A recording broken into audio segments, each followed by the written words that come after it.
What is up, Buffalo Fanatics? Z-Bot Rico, who will be here in a minute once he gets his internet figured out. Live on the Buffalo Fanatics YouTube channel on a Friday night. It's Rico and Bot, powered by BetUS. Welcome in, ladies and gentlemen, to the Friday before Championship Sunday. That's right, we are less than 48 hours away from the big one, the quad, the Chapter 4. You fill in the blank. It's going to be a show. Arrowhead Stadium in Kansas City. Bills, Chiefs, for the right to go to Super Bowl 59. The moment we have all been waiting for has finally arrived, and we cannot wait for it. Tonight we'll be diving all the way into it, talking about everything Bills, Chiefs, touch a little bit on Commanders and Eagles as well. It's going to be an absolute unbelievable weekend. Thank you so much for tuning in with us here on Friday night. I know you are as stoked as we are. This has been one of the longest weeks in recent memory, but we finally reached the weekend. One more sleep, then another sleep after that, and it's Championship Sunday, and we will be ready to watch our Bills play for a shot at the Super Bowl, which would be the first time in my lifetime. Rico, what are your thoughts on that? How fired up are you, baby? First of all, don't you dare try to intro me without talking about that damn jacket you have on. What? What are we trying to do? You going to flex on me? I knew you were going to do that. I was in my closet. I had two. I switched. I had two things. First, I had the Allen jersey on. I was going to wear it for you. It's a white Allen jersey, and I'm figuring when is there ever going to be a better time than to wear a white Allen jersey the weekend of Championship Sunday, where they're always rocking the whites at Arrowhead. Maybe if I put it on, then we can reverse the vibes. But then I thought to myself, maybe if I put it on, that's bad luck. I was getting in my head a little bit, but I wanted to channel the vintage Bills, right? I wanted to come in here fresh. I wanted to come in here feeling right. So I had to throw on the throwback jacket because we're doing it this weekend for the modern era and the previous era. This is the weekend where we encapsulate all of it into one, move on to the Super Bowl, baby, and do what we have been waiting for our whole lives, Rico. How you feel about that? Man, I'll tell you, I think I can speak for everyone in the chat right now, anybody listening to later on podcast form, and all of that. Monday came around, we were celebrating the win over the Baltimore Ravens, right? And the controversy, rah, rah, rah. Tuesday hits, and it's like, man, I'm like, can Sunday come? I need it here. Wednesday, I'm like, man, where we at? We're already on Friday. It felt like it went boom, boom, and we're here. And 2 days from now, we're watching this game. I was like, I went from like, this game can't come soon enough to like, that anxiety starting to hit me again. So my man Bot said he tweaking. I'm tweaking. I'm over here freaking. So tweaking, freaking, geeking over here, boys. I don't know. I'm excited. That jacket's got me excited right now. I'm feeling it. The patch on each chest, right there. I'm feeling it. Yo, we got the patch here. The patch. We got the standing buffalo on this side, dude. This thing's mint. You got to get one. This would look mint on you. This is right up your alley. This is absolutely, the Letterman jacket is something I would absolutely rock. I'm feeling it. You're flexing on me right now, and I gotta bow and say, yo, you got that. You flexing tonight. I like that hat though. I like that hat. I like the legs missing like vibe to that. I like it. Yo, listen, because we gonna balls to the wall, man. We tucking them legs in and we missile through these Kansas City Chiefs, man. I've been hearing a lot of folks talk around my work. I'm walking around, everybody's like, big game. I was like, yo, everybody relax. And relax. Don't try to hype me up and hype my team up, man. Just let me chill and not get my vibes all out of whack. And a lot of folks are rooting for the Bills. I have not heard a peep about, I hope you guys lose. Not one peep. We've got all of Canada behind the Bills, and most of America might be sitting behind these Bills. So it's looking good. It's looking good. I feel good. I don't know about you. Let me ask it. It's odd. As hyped as I am for this game, I don't know if it's been subconsciously or it's just the way the week's gone. I haven't consumed a whole lot of media surrounding the game. I have not dived into everybody's takes on it. And I think it might have been subconscious. I don't think I give a damn anymore about people saying it's the Bills' time. Or I don't think I give a damn anymore about hearing no one's getting past the Chiefs. I think we've gotten to the point now, and this is why I think the week has gone the way it's gone for me. Now entering into the fourth iteration of this game, I'm just tunnel vision, I think. It's odd. It's odd. I haven't like dove into it the way you think I would this week in terms of like watching all the TV shows, listening to all the radio shows. I don't know why, but I think I do know why. And I think it's because I'm just solely focused on the game itself because the way it is to me at this point, we've played these fellas 3 times in the playoffs. And the last 2 times prior, it could have went as easily in Buffalo's direction as it did Kansas City's direction. I view this game to be awfully similar, Rico. Right. One way or the other, it's not going to skew me from believing that this game is going to be another one that comes right down to the wire, that comes down to the final couple minutes, and it's going to come down to the team that makes less mistakes and the team that makes that one more play like it always has. I just think this is going to be the same thing we've seen the last couple of times, but hopefully with a different outcome. Is that how you're viewing it? I wanted to view it that way. I wanted to keep my mind clear. I wanted to, I'm listening to you talk and I'm like, you think Bot was suiting up, ready to go and play. He's like, believe me, they need me. I'm ready. Hey, last year I probably would have had to have. I was this close to going out there for the defense last year. I'm blocking out the media. I ain't trying to listen to nothing. Hey, listen, it's kind of been that way, but at the same time, I'm trying to embrace the same way I embraced the confidence that I had over the Baltimore Ravens. And I'm sitting here anticipating, all the pre and post storylines that are going to happen. Like right now, there's a storyline right now breaking. I don't know if you saw your chat in the group chat. So there's already a storyline breaking. That's gonna sympathize over. So right now, Pat Mahomes' grandmother or grandfather is in the hospice days before the conference game.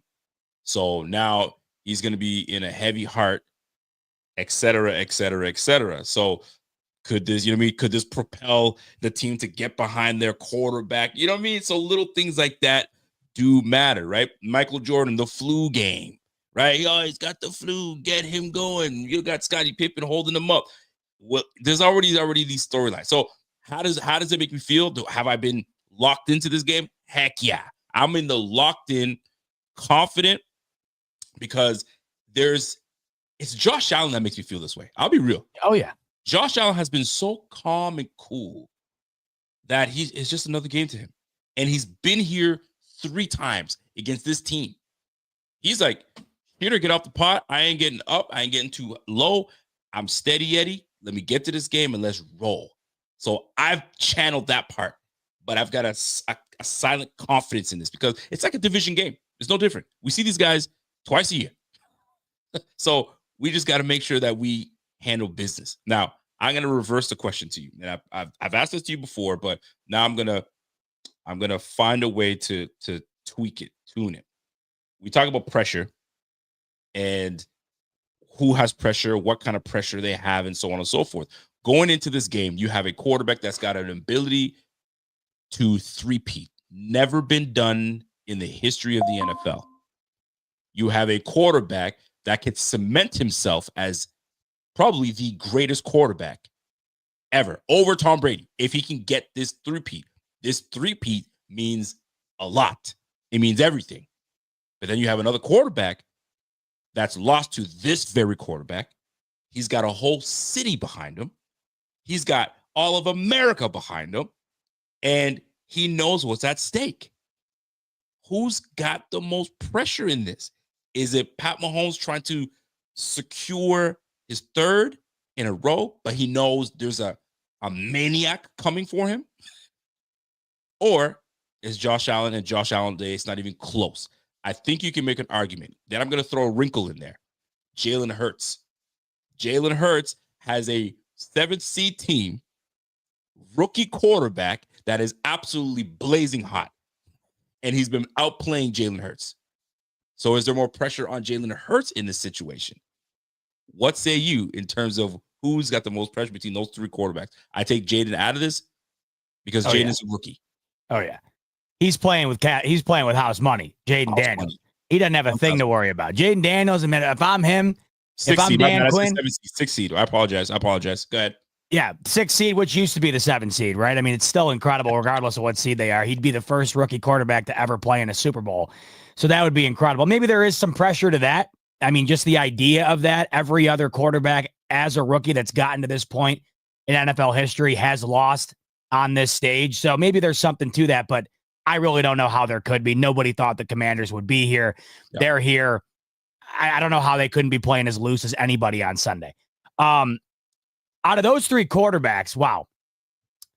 I'm glad you brought up the Patrick Mahomes 3-peat factor. There has to be a considerable amount of pressure on him for that, because in all likelihood, the ability to do that again, to get to this spot again, meaning you'd have to win 2 consecutive to get back to the exact spot he's walking into Sunday.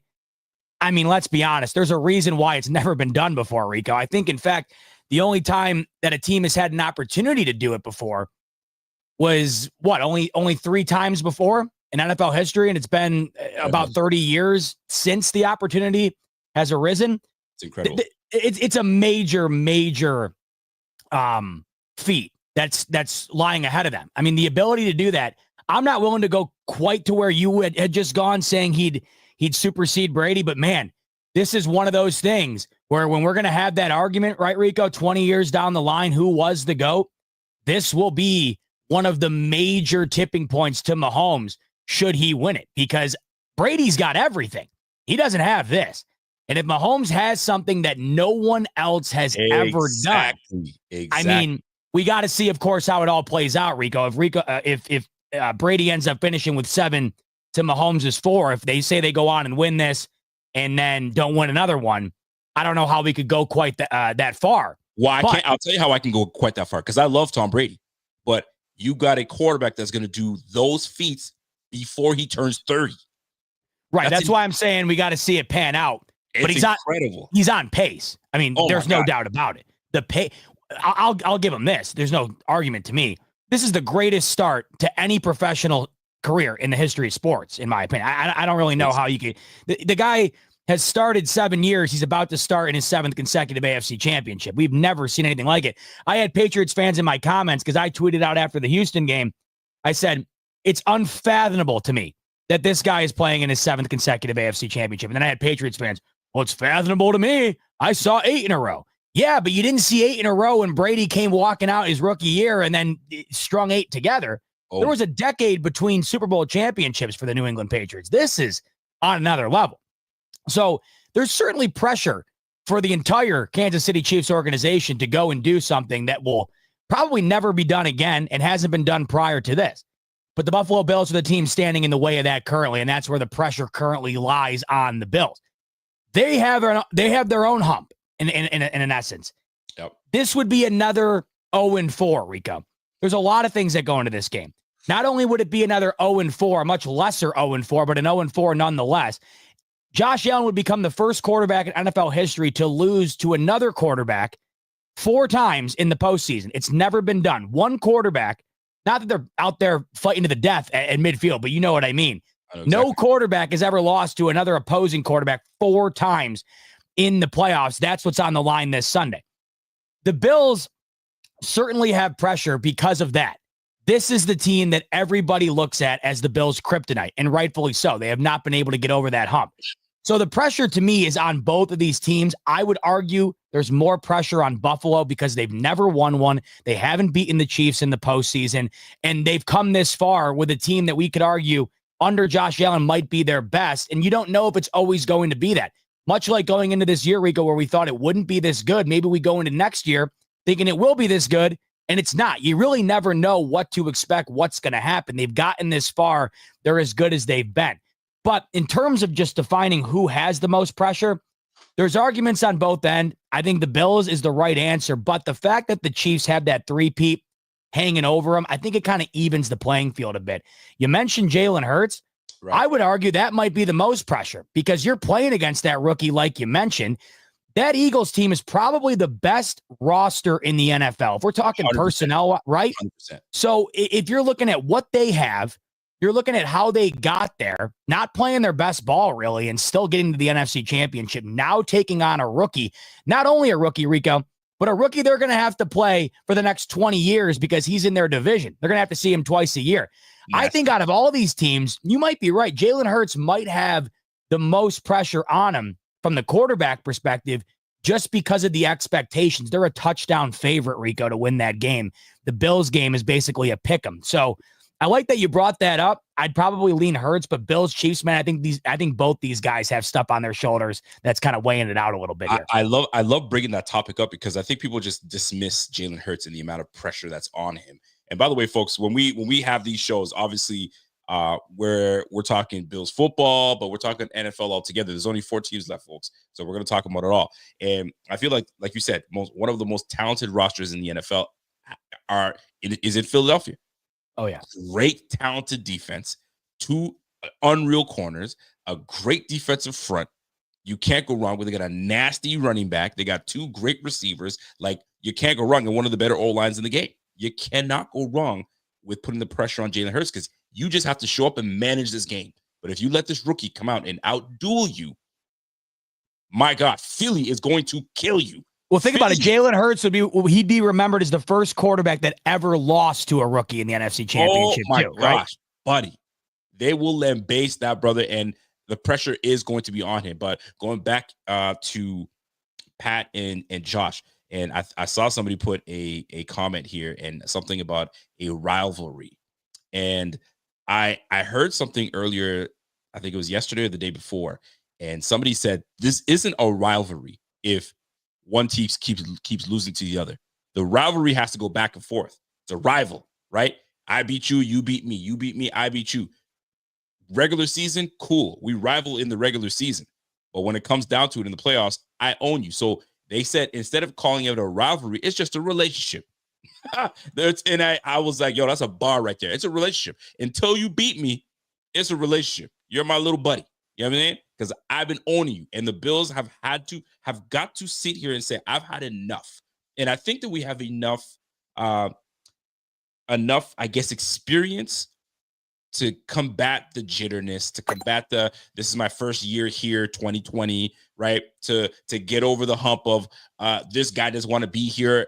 This is the first time you're going into a situation where you've got the experience and you've got the right pieces on the team. Now it's just a matter of execution and getting the job done.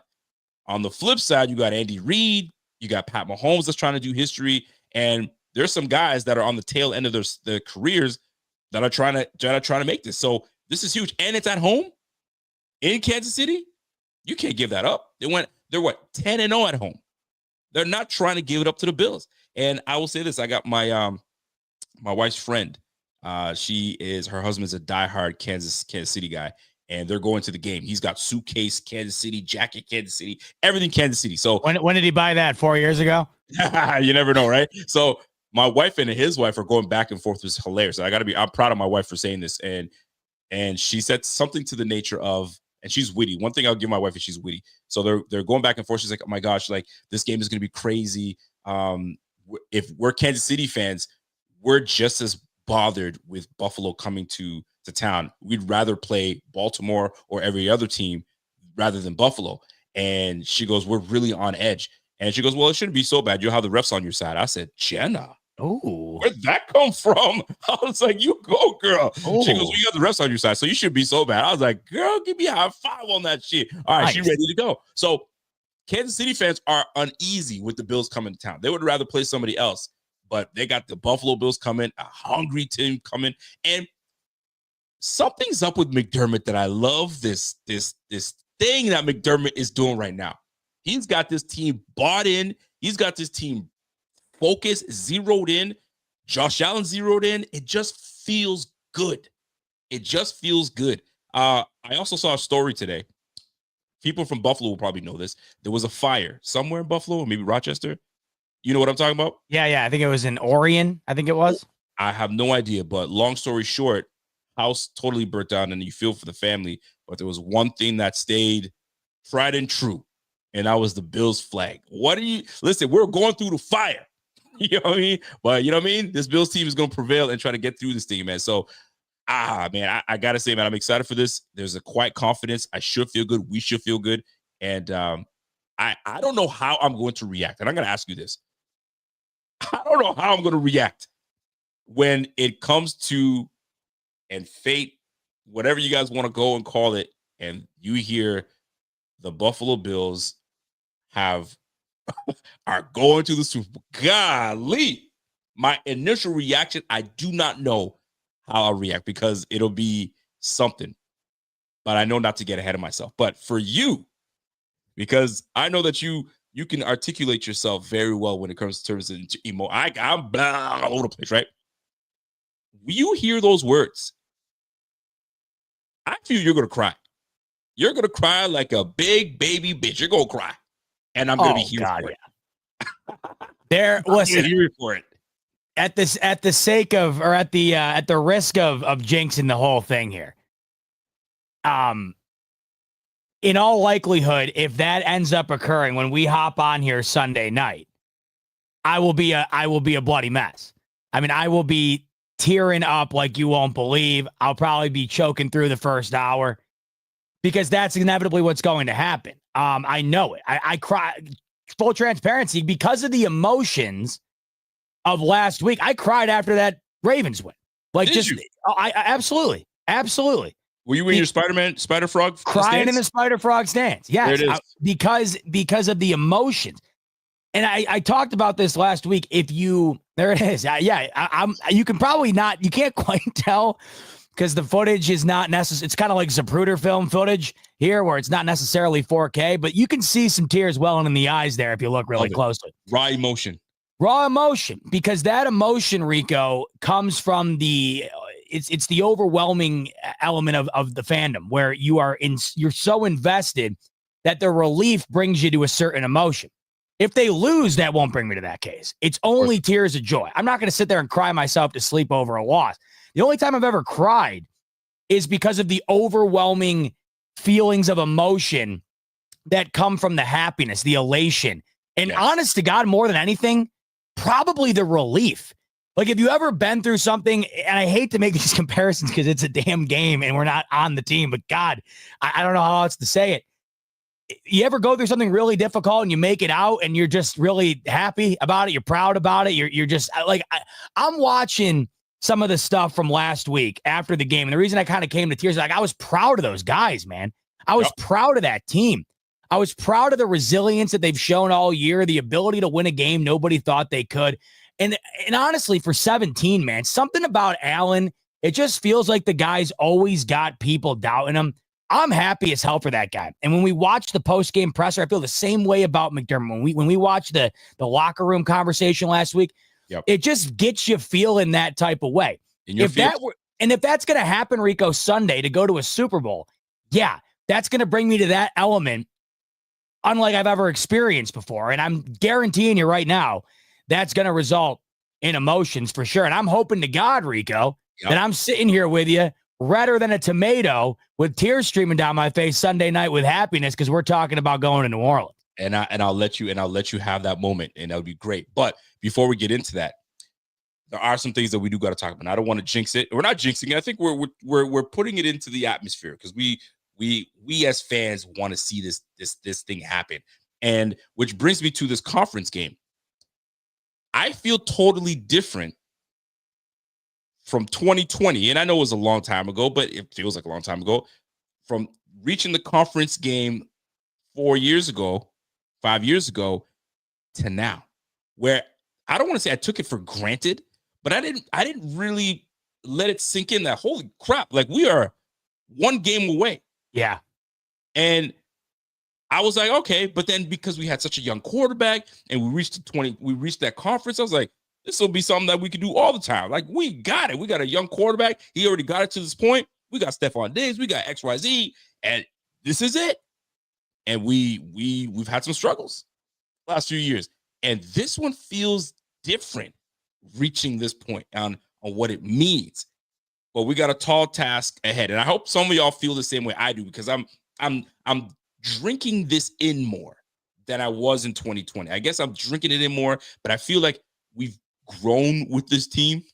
I feel like a douche when I say that, but we've grown with this team, right? We've seen, the maturity and evolution of Josh Allen, the evolution of Dion Dawkins, the evolution of Coach McDermott.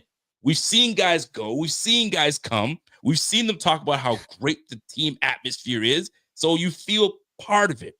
And we're in it. And I feel like because we've grown to know these players much more, and we're a little more attached to them, and social media obviously does that, and us covering the team, us interviewing the players, the Dion Dawkins of the world, the Dawson Knox of the world, I like this is different. It feels different. So I'm soaking in it.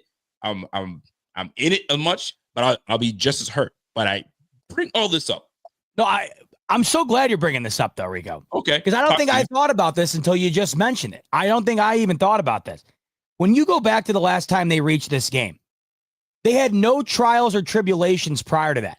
It had gone from me being used to mediocrity to drafting Allen to just prior to that ending the drought. Then, Allen got us back to the playoffs. That's awesome, but we lost. And then, boom, all of a sudden you're in the AFC Championship. At that time, Rico, we didn't know how great Lamar Jackson was going to be. We didn't know what lied ahead of us were going to be two of the most heartbreaking losses you've ever witnessed, one being on a short list of all-time heartbreaking losses across any sport in the history of all professional American sports. The path to get here, you know the old cliche, like, I took the path less traveled or whatever. Right. This was the path less traveled. The path traveled to the AFC Championship the first time around. It kind of feels like the path that was just traveled by Jaden Daniels, right? They're all just stoked to be there. And I'm guessing the majority of fair Commanders fans would probably tell you, I've never seen a season like this in my life. I couldn't be more elated about it. And whatever we get out of it is gravy. Would I love to go to the Super Bowl? I mean, of course, obviously. But how could I not be satisfied in Jaden Daniels' rookie year after the ownership issues we had for the last 2 decades, the inability to make the playoffs, the inability to win a playoff game? How could I not be stoked about the future while also enjoying the present? That was kind of like what we experienced with Allen early on going to that AFC Championship. Then once you go through the 13-second game, the heartbreaker last year, a great season going into the Bengals game where the Damar Hamlin situation kind of derailed the whole year emotionally, and everybody just didn't know what to do with it when it came to the Bills and how to feel about what was happening. All year long, there was stuff the Bills were facing that year with the weather, and of course, Damar Hamlin, all these different things. The path to get here, Rico, was an uphill battle. And it was in a year where it was supposed to be impossible to reach the top. And here they are, a couple of steps away from getting to the peak and then hopefully planting the flag on top of that peak that they've been unable to do once they've risen up there. We didn't know how great Lamar Jackson was going to be. We do now. They just beat him, right? Yeah. We didn't know what this rivalry was going to turn into back during the AFC Championship 4 years ago. We know what it is now. We didn't know what the Bills were going to go through to get to another AFC Championship, Rico, because like you and me and all of us, we probably thought when Allen did it the first time, we'll probably see that next year or the year after. It took 4 years to get back here. So you're spot on with that, Rico. It's not that we feel different in a sense that, we're going to roll in there and beat the Chiefs or we're overly confident or whatever. We feel different because it feels like, man, and I know you said it, and I feel the same way. I always feel kind of like a prick, like saying, like, we earned this, damn it. But we did earn it, damn it. We earned it, damn it. It feels earned. It feels earned, Rico. And it feels like we have definitely traveled the longest and toughest path to get back to a spot that I think a lot of us thought we would be there routinely after that first visit. 1,000%. And it comes full circle now because we're so close, but yet so far away. There's still a whole couple days in between and a 60-minute battle that's going to go down in the trenches. But we're going into this with a little bit of a limp. We're going into this with a little bit of a limp. How are you taking the news of safety Taylor Rapp out? It's got to be devastating for him.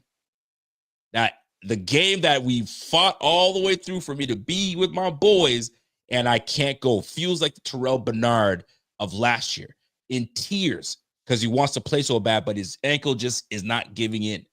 And here we're down a crucial part of this defense. Someone that's experienced, that knows where he's supposed to be. Taylor Rapp out, rookie Cole Bishop in.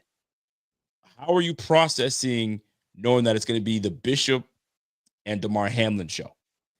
Well, not having Rapp totally sucks. And like you just said, I feel for him in a situation where you've made it this far, including last week, you make a major play in that ball game and you're not able to be out there with the team in the semifinal. It's got to be excruciatingly tough for him personally. Now, for the team and for us, it's excruciatingly tough in its own right, because you'd much rather have him out there than have to rely on a rookie. But I will say, if we had to rely on a rookie, I'm not feeling all that bad about Cole Bishop. And when I look at what could have been the injury report, Rico, heading into Sunday, if it's only going to be one player, then I think we have to be thanking our lucky stars for that, compared to where we were last year, right? And compared to what I think it could have been. I mean, there was certainly a possibility that that Milano may not be able to go, right? Douglas may not be able to go. Teron Johnson may not be able to go.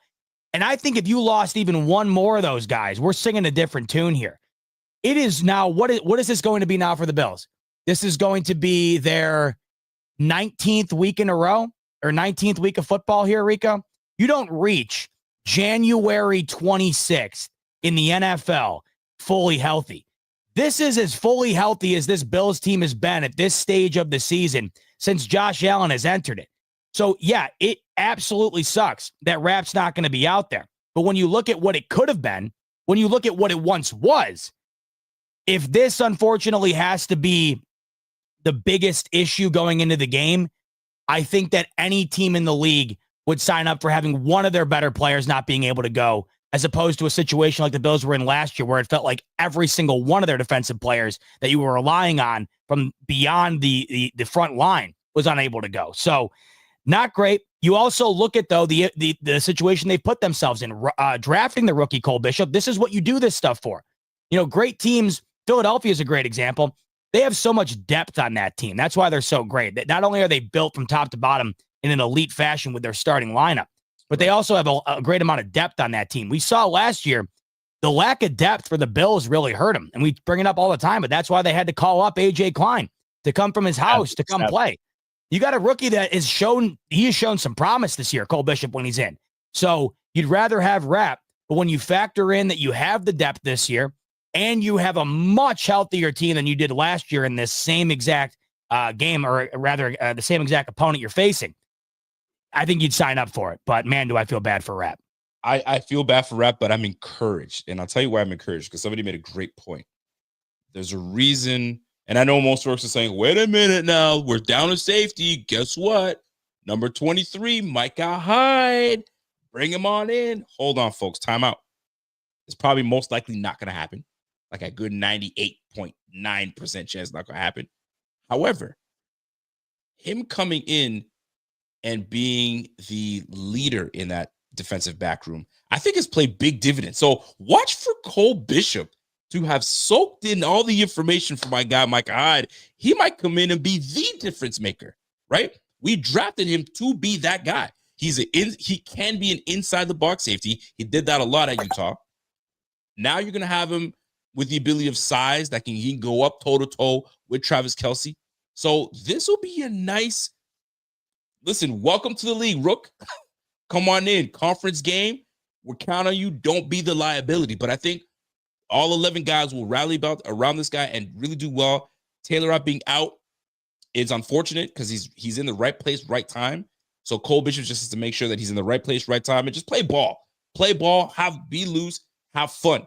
But I'm not so down in the dumps that Cole Bishop's going to play. I think it's going to be great. And now, obviously, we'll probably bring up Kareem Jackson, and away we go. And I'll be shocked if Micah Hyde gets brought up, but I'm not even going to go there. Right now, this is what we have. So him being out, Cole Bishop in. Now, the challenge I have right now is what I'm trying to wrestle with is Benford. Christian Benford is still in concussion protocol as of yesterday. Today, did not practice, out of practice for personal reasons. I can't see him not playing. What do you think? I feel the same way. I feel like for the personal reason, I don't know. Like if he was unable to play, when I heard that he was out for a personal reason, still in the protocol, though, I don't know why, but it made me feel like optimistic. Yeah, I don't know why. I don't even know how to. Does that make sense to you? I don't know why. I feel Absolutely like does make you sense might because want him in the building, right? Or is he going to see? And this is another thing that I got myself in my head. Is he going to go see another specialist? Hey, I need personal time. I'm going to go see another specialist above my head. I don't know. I don't want to speculate that. Maybe it is just something personal, or he just needed a day off. But what they just said, did not practice, needed. I don't know what they would have said. But the fact of the matter is this: there's a reality that we can be down both starting safety and starting corner. That's had in my opinion, I think we both share the same opinion, a Pro Bowl season, Pro Bowl type season, and damn near all pro type season. And now you're going to be out going up against Pat Mahomes. That's not what the doctor called and ordered. He did not do that. So that in itself has me a little perturbed, if you will. But I'm like you. I'm a little optimistic. I say he plays. Wrap that stuff up. I mean, back in the day, man, you got snot bubble. I mean, give me a couple days to get right. I'm back in it. These days, hold on, you got to do the whole 3, 4, 5 days. So, I think he plays. I think we'll be right back to it, and it'll be a heck of a game. So I'm looking forward to seeing our defense at full. All right. So that's where I stand on when it comes to like the injuries that we face. So Benford, personal, he'll be all right. I hope. Wrap out, Cole Bishop in. I think who else was banged up? I'm trying to think who else was banged up. Milano Johnson. Milano Johnson, right? Yeah, Johnson will play. He came back in the game. I think he'll play. I don't think he'll have an issue. Yep. And it looked like Milano was hopping around and energetic at practice. So I think he'll be good to go. So we'll have a full linebacking crew. We'll have a full defensive line crew ready to get after it. This is gonna be fun. And that to me is the biggest key, Rico. Like if you're gonna be missing anybody on defense here, I feel like against the Chiefs, and it's crazy to say this, but you'd almost rather be missing the back end than you would be the middle of the field and up, because they're kind of like the Bills are recently, where they used to be a team that was airing the ball over the field. And that's not necessarily the case anymore. The offense last week for the Chiefs, almost in totality, was Travis Kelce over the middle. He had 117 of Patrick Mahomes' 170 yards. The Chiefs aren't airing it out over the top much anymore. You don't see Mahomes launching it much anymore. They like to keep things inside. The Bills have done a good job of that throughout the last couple of years as well, too. So if you were missing the linebacking core, then that's where I'd be extremely concerned. I think in a game against the Chiefs 4 or 5 years ago, you'd be massively concerned about missing your back end starters. In this particular iteration of the Chiefs, I think if you were going to have an area that you were a little bit depleted in compared to the rest of the units on the defensive side, it might be that spot. It definitely could be. And you brought something up with the type of offense and what the production of the Kansas City Chiefs. I was looking at their statistics, and you don't want to hang too much into the statistics, but I'm looking at what these guys were able to do. So they're 19th, ranked 19th in scoring. They're putting up 22 points a game. All right. So that's typically where we keep defenses as of right now. We're about in the middle of the pack of defending, scoring defense. I think we're at allowing about 21 points a game. Okay. So that's number one. So that's around where they need to be. We're scoring 30 points a game. So that in itself is a big advantage going into this game. Number one. Number two, they don't run the ball as well as other teams. They're running the ball for about 100 yards a game. Now, Pacheco is back. That played a big difference when Pacheco was gone. Pacheco being back, and now they got Kareem Hunt. That still doesn't make a difference to me personally. I think that we'll still be able to corral them defensively, playing the run well. And right now, passing the football, they're ranked 15th. So I mean, I think we can come in, and like you said, the back end, I'd rather the back end be a little banged up than the front end. I think when you're in a McDermott defense, he can pretty much plug and play you anywhere. You've seen it before. I mean, look at Bedford came in, got it. And if we need to have some depth in there, we got Kyer. So I'm not overly like, oh, but I love Bedford to play, and I think he will play. But we have a great opportunity to get on these Chiefs. It ain't gonna be easy because once the conference games start, it's a different ball game. Pat Mahomes becomes a different player, and so does Josh. This is where we love the fact that the defense is now, I don't want to say has now, but the defense is now propped their game up, to match Allen's play. So this is going to be a game where F all that defensive stuff. It's going to be about Josh Allen putting points on the board. You got to, because this is the way you got to beat the Kansas City Chiefs. You got to put points on the board, and he's going to have to match Josh Allen. And this is where you love that Milano's back, Bernard's back, Von Miller's as healthy as he's going to be, AJ Epinesa, Groot. I'm excited, bro. I can't get over it. I'm excited. I'm ready to go, and I think that we have a fantastic opportunity to finally get over that hump. Golly, we got to get over that hump. Speaking of that points per game type metric you just brought up, that to me really is the key. There's no secret to me as to why the Bills were the only team this year that beat the Chiefs legitimately, and that they're the only team that's beaten them legitimately since Christmas Day 2023. They were the only team that had scored more than 28 points against them. Going into that Bills game, week 11, Chiefs-Bills, the Chiefs were on an unprecedented 38-game streak where they had not allowed a team to score 28 points or more, and the Bills scored 30, breaking that streak. They've then rekindled that streak ever since. Other than the throwaway game against Denver where they put their B squad out there, no team has scored 28 plus since then. The Chiefs this entire year, Rico, have not scored more than 30 points. So if the Bills want to win, they got to do pretty much what they did the last time they played. And that's hold them to around what you just mentioned, that 21-point mark. Ironically enough, what did the Chiefs score the last time the Bills played them? 21 points. The Bills got to 30. If the Bills can hold the Chiefs to mid to low 20s and score the way that they've been scoring all year long, they have more than enough chance to win this football game. I had felt the same going into the Ravens game. It felt like the team that was going to get to 27, 30 points was going to win the football game. I didn't anticipate both teams getting to that mark.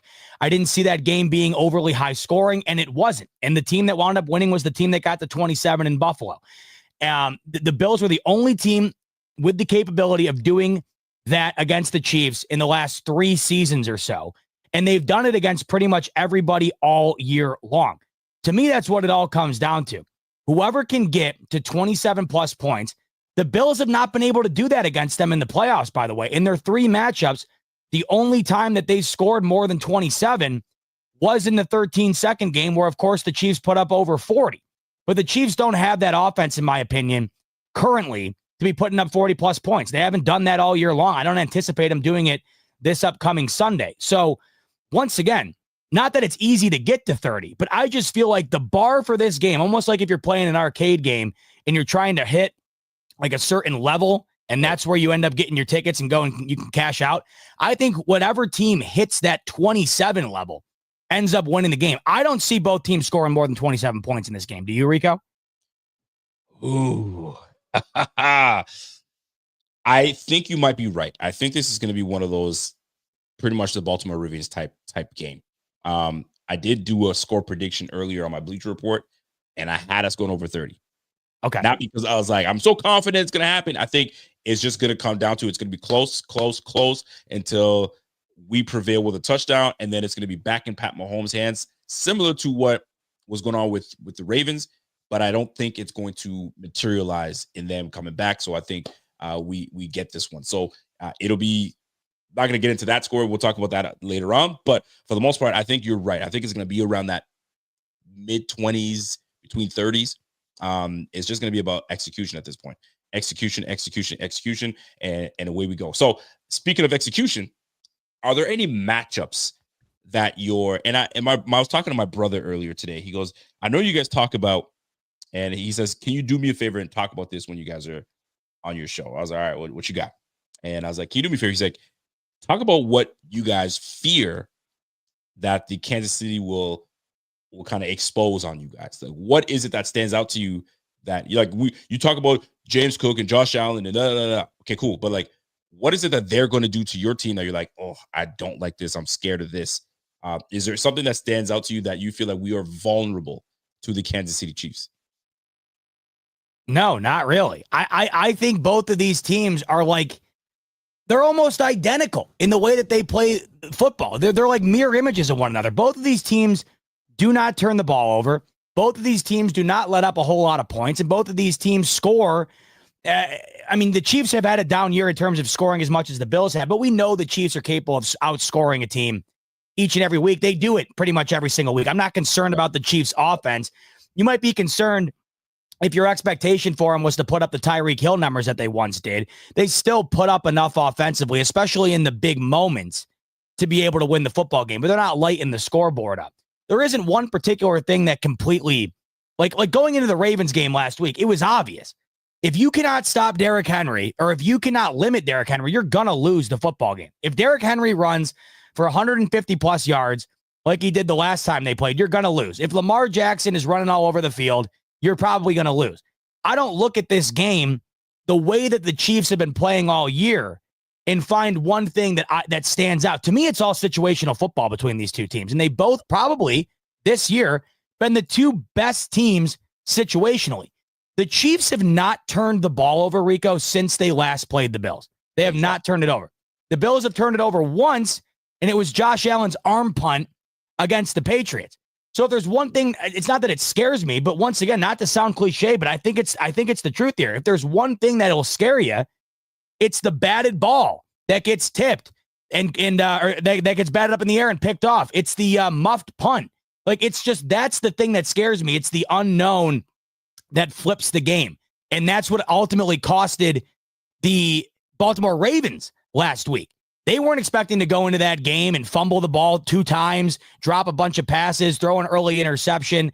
Neither of these teams are expecting it either. And we didn't expect that from the Ravens in particular, because they had been just as good as the Bills and the Chiefs this year in mitigating the turnovers. So there isn't one particular matchup, Rico, or one particular element of these two teams that I think can be exposed. I think it all comes down to that play or two that flips it. And the Bills, the last time these guys played, they had those 2 plays. They picked Mahomes off twice, including his first throw of the game, and that really flipped the tide. The Bills scored right off of that, took a touchdown lead, and they never really relinquished it. So I think the one other thing, too, you just cannot allow Travis Kelce to dictate the football game the way that he dictates these playoff games. Thank you. But I think that they're much better set up to limit his success in the game compared to where they were last year. I'm not going to go into this one saying shut down Kelce like I would not go into last week saying shut down Henry. He's going to get his. But are you going to allow him to get 100 plus? Because if you do, then you're in trouble. That's where I think if there's one thing, Rico, it's Travis Kelce, because we know that's Mahomes' safety blanket in the playoffs. Yes, Travis Kelce. So I'm looking at the Kansas City Chiefs, and they have. And I was as I was talking to my brother, he was saying, talk about them, talk about what are you guys scared of? I was like, all right, so let me objectively talk about these Kansas City Chiefs, and I know we got some Chiefs fans in here, so I'm not trying to be disrespectful at all. Let me know if I'm wrong or if I'm right. All right, so. Big time respect for Travis Kelce. Once the playoff starts, he's legit. We know that. That offensive line is a solid offensive line. You can't take away from it. However, y'all had to move DJ Humphries out and put Joe Thuney at left tackle.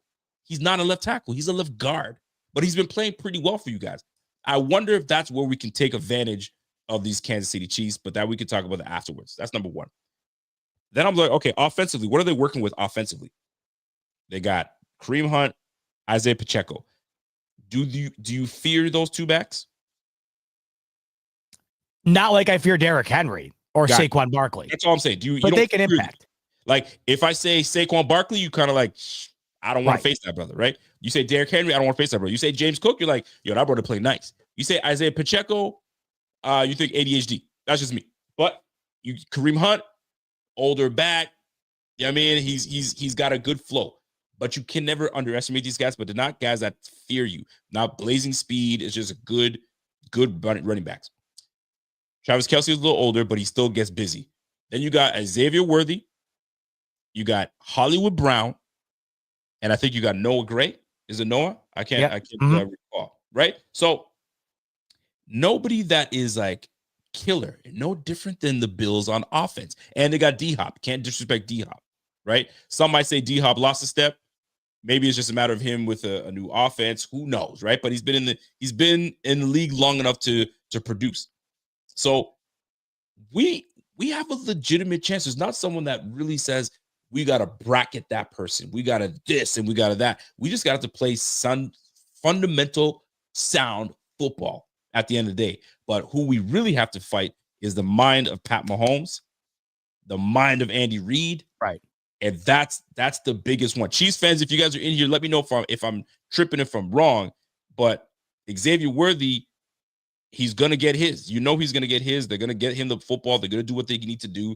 But I'm looking at what they have offensively, who's going to stress us on the offense. I'm looking around. I'm like, bro, it's a matter of Pat, like Noah Gray, and that's and D-Hop. Like, we played D-Hop. I think Worthy has come along throughout the year in terms of the way that they use him. I could definitely see Andy Reid having a player or two ready for Worthy this week. No doubt about it. No question, as he should. Yeah, because he did it to us last time. That petty little guy. He got Xavier Worthy available, open all the time. But I'm looking at like Travis Kelce, Noah Gray, DeAndre Hopkins, 40-run receptions this year. Not the year that you would have anticipated from him, but I mean he did come halfway through the season.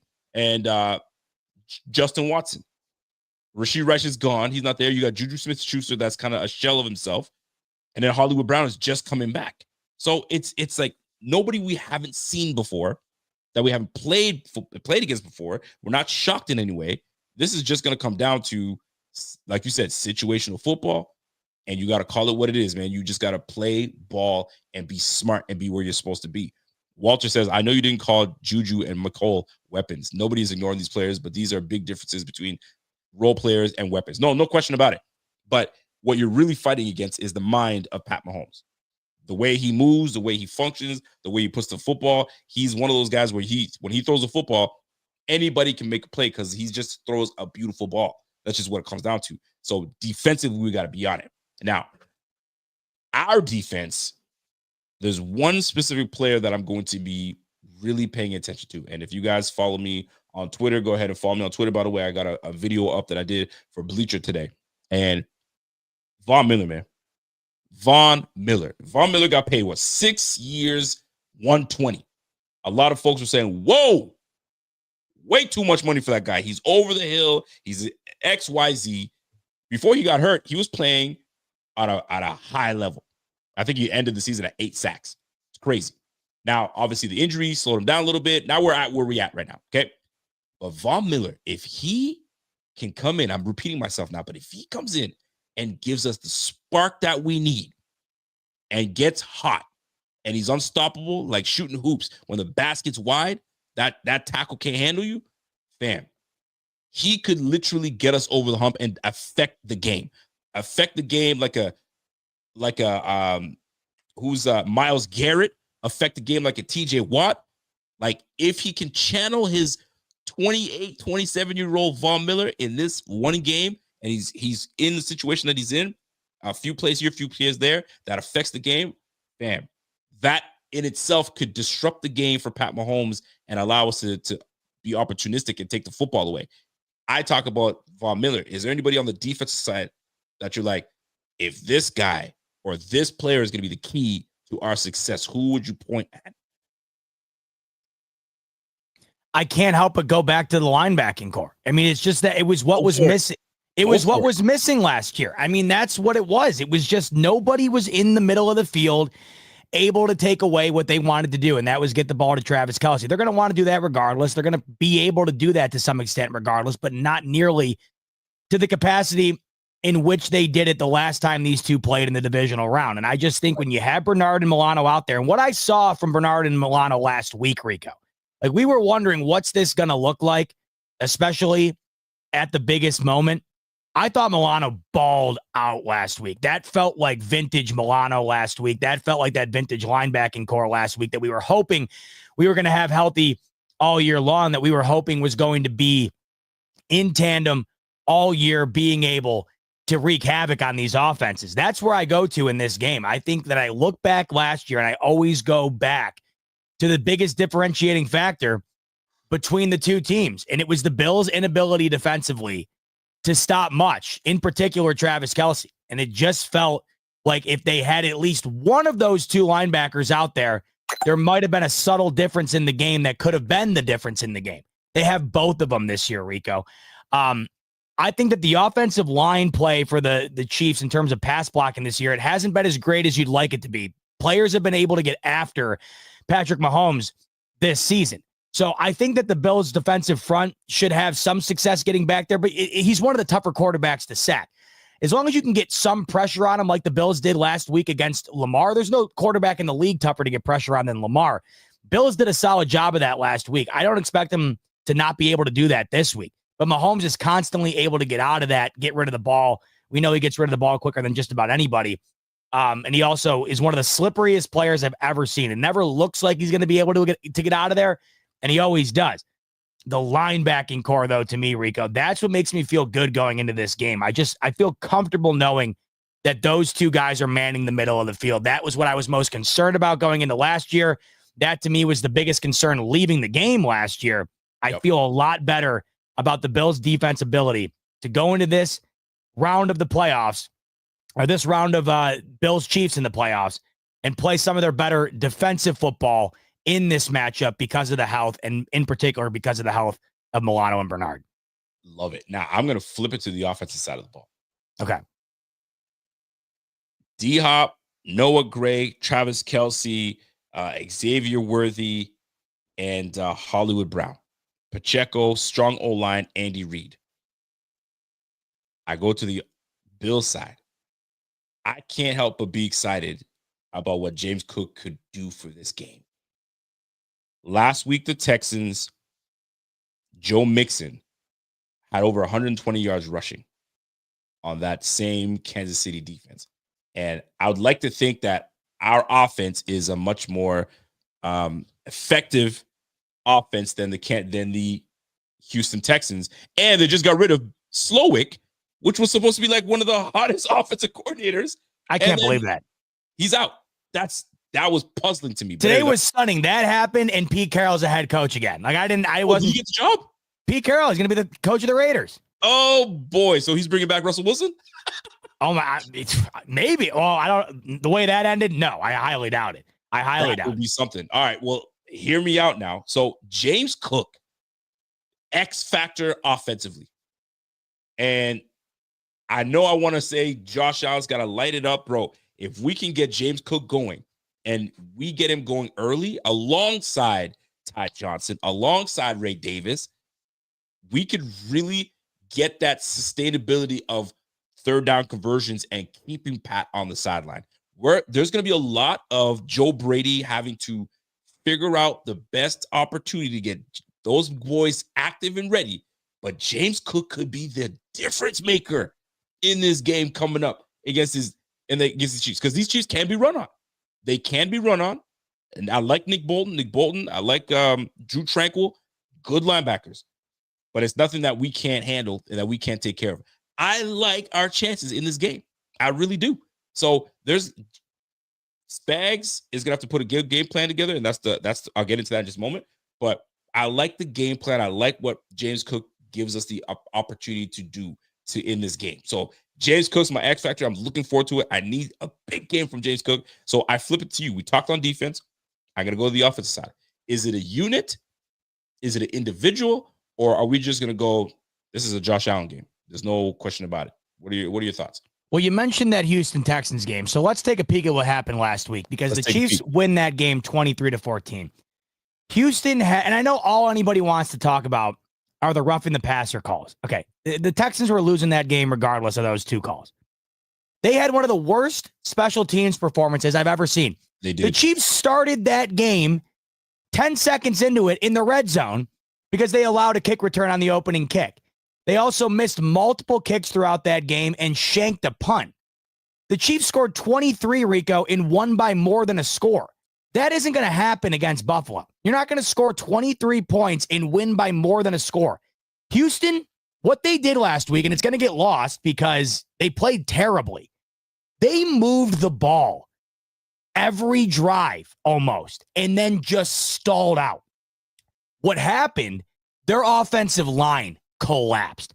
The Houston Texans offensive line was just as bad as their special teams was. They allowed 8 sacks in that game. Rico, I think you and I can be in agreement here.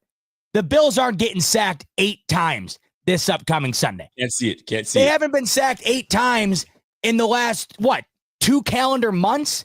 I don't see it happening. So the Texans were moving the ball nearly every drive. They'd get into Chiefs territory, and it would just completely collapse. Either they would make a self-inflicted error, there would be a penalty, or their offensive line would just get destroyed. At one point, they had their tight end on George Karlaftis, who was eating him up. I think he had 3 of his sacks going up against, off the tight end, and it made no adjustments at all. The Texans were able to move the ball. They weren't able to score, Rico. They scored 1 touchdown.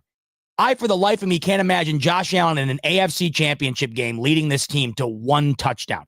When you factor in that the Texans had a horrid game offensively, scored 1 touchdown, and had an absolutely horrid, historically bad day on special teams, and only lost by 9, the Bills have to play Bills-branded football the way that they've played all year, and I like their chances. 23 points.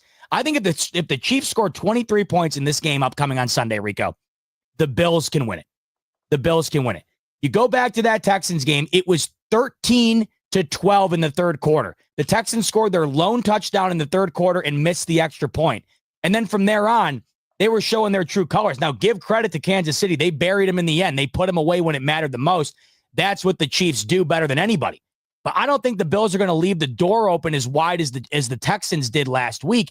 And that has to do with what you were just bringing up, the offense. The Texans were able to move the football, incapable of scoring the football. The Bills are not going to constantly sputter out on each and every drive and not put points on the board. You also go back to one of the drives early in the game, or midway through the game last week, Texans Chiefs. D'Amico Ryans decides to kick a 50-yard field goal in the wind. Yep. And they shank it. You give the Chiefs the ball back at the 50-yard line. They go down and score a touchdown to really start to separate themselves in the football game. Felt like the Texans made a lot of self-inflicted errors last week. They were terrible on special teams. Their offensive line was awful. Their offense played like crap, could not get in the end zone. And it was still a competitive game all the way through the midpoint of the third quarter. The Bills' offense is on a different level right now than Houston. So I think when you look back on it, the ability to move the ball is there. Can you capitalize and put points on the board on those drives, unlike Houston? If so, you got to like your chances. You got to like your chances. So I'm looking at offensive possibilities. I'm going to name you. We're going to play a little game here, sir. Are you ready for this? Sure. I'm going to name you a player. You're either going to give me the first thought that comes to your mind or 2 words that come to your mind when I name this player. Okay. All right. So I'll lob you one. All right. I'm going to start with Curtis Samuel. Keep it going. Keep it going. I mean, all of a sudden, all year long, where's Curtis Samuel? Then you're looking at the Denver Broncos game. Oh, there's Curtis Samuel. Had a couple of catches again last week, and that might not seem like a lot, but Josh Allen wasn't throwing the balls to receivers last week, and Curtis Samuel was just as involved in the pass game as anybody was outside of Khalil Shakir. So I'd say keep it going, Rico, because he's not making all year long. He's not been a major impact, but the last couple of weeks he has been a impact, and on a team that is all about everybody eats, Rico. I'd love to see Curtis Samuel continuing to be an impact, because if every little piece of this machine has their own little impact on the game, that's how it comes together collectively to do what they've been doing all year. Okay. It's gonna get a little tougher now. Okay. Dalton Kincaid. Feed him. The Chiefs are, I think, 31st or 32nd in the league at covering tight ends. This feels like a game where, much like Khalil Shakir has filled this void, where there needs to be a guy that has the larger stat line than the rest. There needs to be a guy that gets somewhat of the bulk share. And when I say bulk share, I'm not talking, 8 for 120 and 2 touchdowns. That's not how the Bills have operated offensively. Right. But I think Dalton Kincaid needs 4 or 5 grabs in this game, Rico. And I think it's on the table for him. If there's one weakness for the Chiefs defense, it's covering the tight ends. The Bills might have one of the best tight end duos in the league. And I feel like they're not giving him the ball enough. This feels like a game, an opportunity where Dalton Kincaid should be getting the ball more, and they should be able to capitalize on that. So I'd say feed him. Amari Cooper.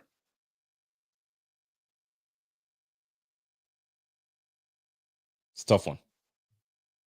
So I was on a show the other day on Odd Shark. I was like, give it to me now. Okay, go ahead. I was on a show. Was it yesterday? The heck was that? Either a bug just flew in my ear or my headphones just exploded. I have no idea what the heck that was. Anyway, I was on a show yesterday, Odd Shark. We were talking about a bunch of stuff to do with this game. They and the guy Tony on the show asked me, he goes, "Why hasn't Amari Cooper been an impact? What's the problem?" And I said, "I don't think there is a problem." I said, "I think he has been an impact. They've lost one game since he's joined the team, and they put up 40-plus points in that game. They've scored 30-plus points in pretty much every single game since he's became a Buffalo Bill. And no, if you looked at his stat line, you would think it's been a total bust and a total waste of a move. But I couldn't disagree more. I don't know the best way to put it in a 2-word summary here, Rico, but Amari Cooper, man, keep walking out on the field and being something that the team on the other end has to respect, because that has worked up until this point. However, I will say, we go back to this game last year. Trent Sherfield, major drop. Stephon Diggs, major drop. If the moment should arise, Rico, can Amari Cooper be that guy that we look back on and say he made the play as opposed to not making the play? Because that's what they brought him in for. The big play moment. Go up and get it. Either him or Coleman, Rico. I look to be that guy in that moment should they need it this Sunday. I do like our receiving crew a lot better than what we had last year. I do, because you just said something that kind of, because if Josh cannot go to his main guy, which is anybody, really, so I trust that everyone that he goes and looks to will make a play. Mac Hollins hasn't let Josh Allen down yet. Curtis Samuel just hasn't been utilized as much. Amari Cooper just hasn't been utilized, but when he has been, hasn't let us down. Kincaid hasn't let us down. None of these guys have let Josh down when he's called their name that I can remember. I could be wrong. You guys let me know if I'm wrong or not. Have it. And I really have an admiration for Amari Cooper. I've been questioning him just like a whole lot of people. You guys have heard it. The last 3 weeks, 4 weeks, I've been saying, bro, I have not seen anything from him. Rico, chill out, man. We're winning. We don't need all that stuff, man. Just relax. I totally got it too. So I had to relax a little bit. But then after a while, it's like, no, I can't relax. He hasn't been where we traded for him and gave him a draft pick. He hasn't done what I felt that he needs to do. And after hearing him talk in the press, bro, how do you not like this guy's attitude? He's like, yo, the beautiful thing about this whole situation is when you're not used, it is what it is type of thing. And when my number is going to be called, I will. But I mean, it's nice to be part of a winning team. I don't have to be that guy. I've been that guy before. I've won big games before. Now I'm part of a winning team. Just let me do my part. Golly, you'll love to see it. You'll love to see it. But selfishly, I kind of want to see that Amari Cooper game. And if it happens to be this game where he absolutely balls out, it will be worth every single penny. I think it has been, because he's pulled a lot of defenders away from him. And then it makes me wonder, who will Trent McDuffie cover? Because he moves around. He will go on the outside, but primarily will stay on the inside. Does he go after Cooper all night, or does he stick on Khalil Shakir? Because that's exactly what I'd be looking at. I'd be sticking on Khalil Shakir. So, but Amari Cooper, I love that you spoke on Amari Cooper like that. I got one more to give you on the list, and it's the O-line, all of them. Your thoughts on the O-line? Keep it up. I mean, man, I go back to the Broncos game. Like I said, I know they allowed a couple sacks, but they were going against maybe the best D-line in the league. They were going up against the best D-line in the league in terms of sack numbers, leading the league in sacks this season, the Denver Broncos. They were extraordinary in that game. They were popping off the page each and every snap for the most part. I go back to this game last year, the divisional round game, Bills-Chiefs. Yep. Offensive line was extraordinary, except for the moment, of course, where Chris Jones gets around the edge and knocks into Josh Allen's hands, into Josh Allen's arm. Other than that play, you go back and watch that game, they were winning at the line of scrimmage nearly every play. I don't have many critiques for this offensive line, Rico. It's been absolutely off the charts. I think it's been one of the biggest reasons impacting Josh Allen's ability to eliminate the turnovers. If the offensive line was not playing the way that it has been, I do not think Josh Allen has as impressive of a stat line as he does this year. Not only do the sack numbers reflect that, but I think it's most reflected in the elimination of the turnovers. The offensive line has the most to do with that because the more pressure you're under, the more likely you are to make a mistake. The Bills' offensive line has given Josh Allen all the ability in the world to relinquish those mistakes. And then when you add on top of that, the ability to run the football, really as good as anybody. I mean, the Bills, do they not have the most underrated rush game in the league right now? Another 1,000-yard year for James Cook, leading the league in touchdowns. So the offensive line, I would say the two words to describe it, no critiques, keep it up, because I've loved everything about this offensive line this year. Perfect. We're going to switch gears now, and I really want your thoughts on this. Topic, bulletin board material. All right? But it's not just bulletin board material, fabricated bulletin board material. Oh, my God. All right? So I'm hearing and seeing some things that are taking place, and one of them is standing out to me, and the player in question is Mr. Xavier Worthy. Allegedly, Xavier Worthy has a chip on his shoulder. Did you find out why he has a chip on his shoulder? Did you see that yet? I don't think I see. I'm trying to avoid all this.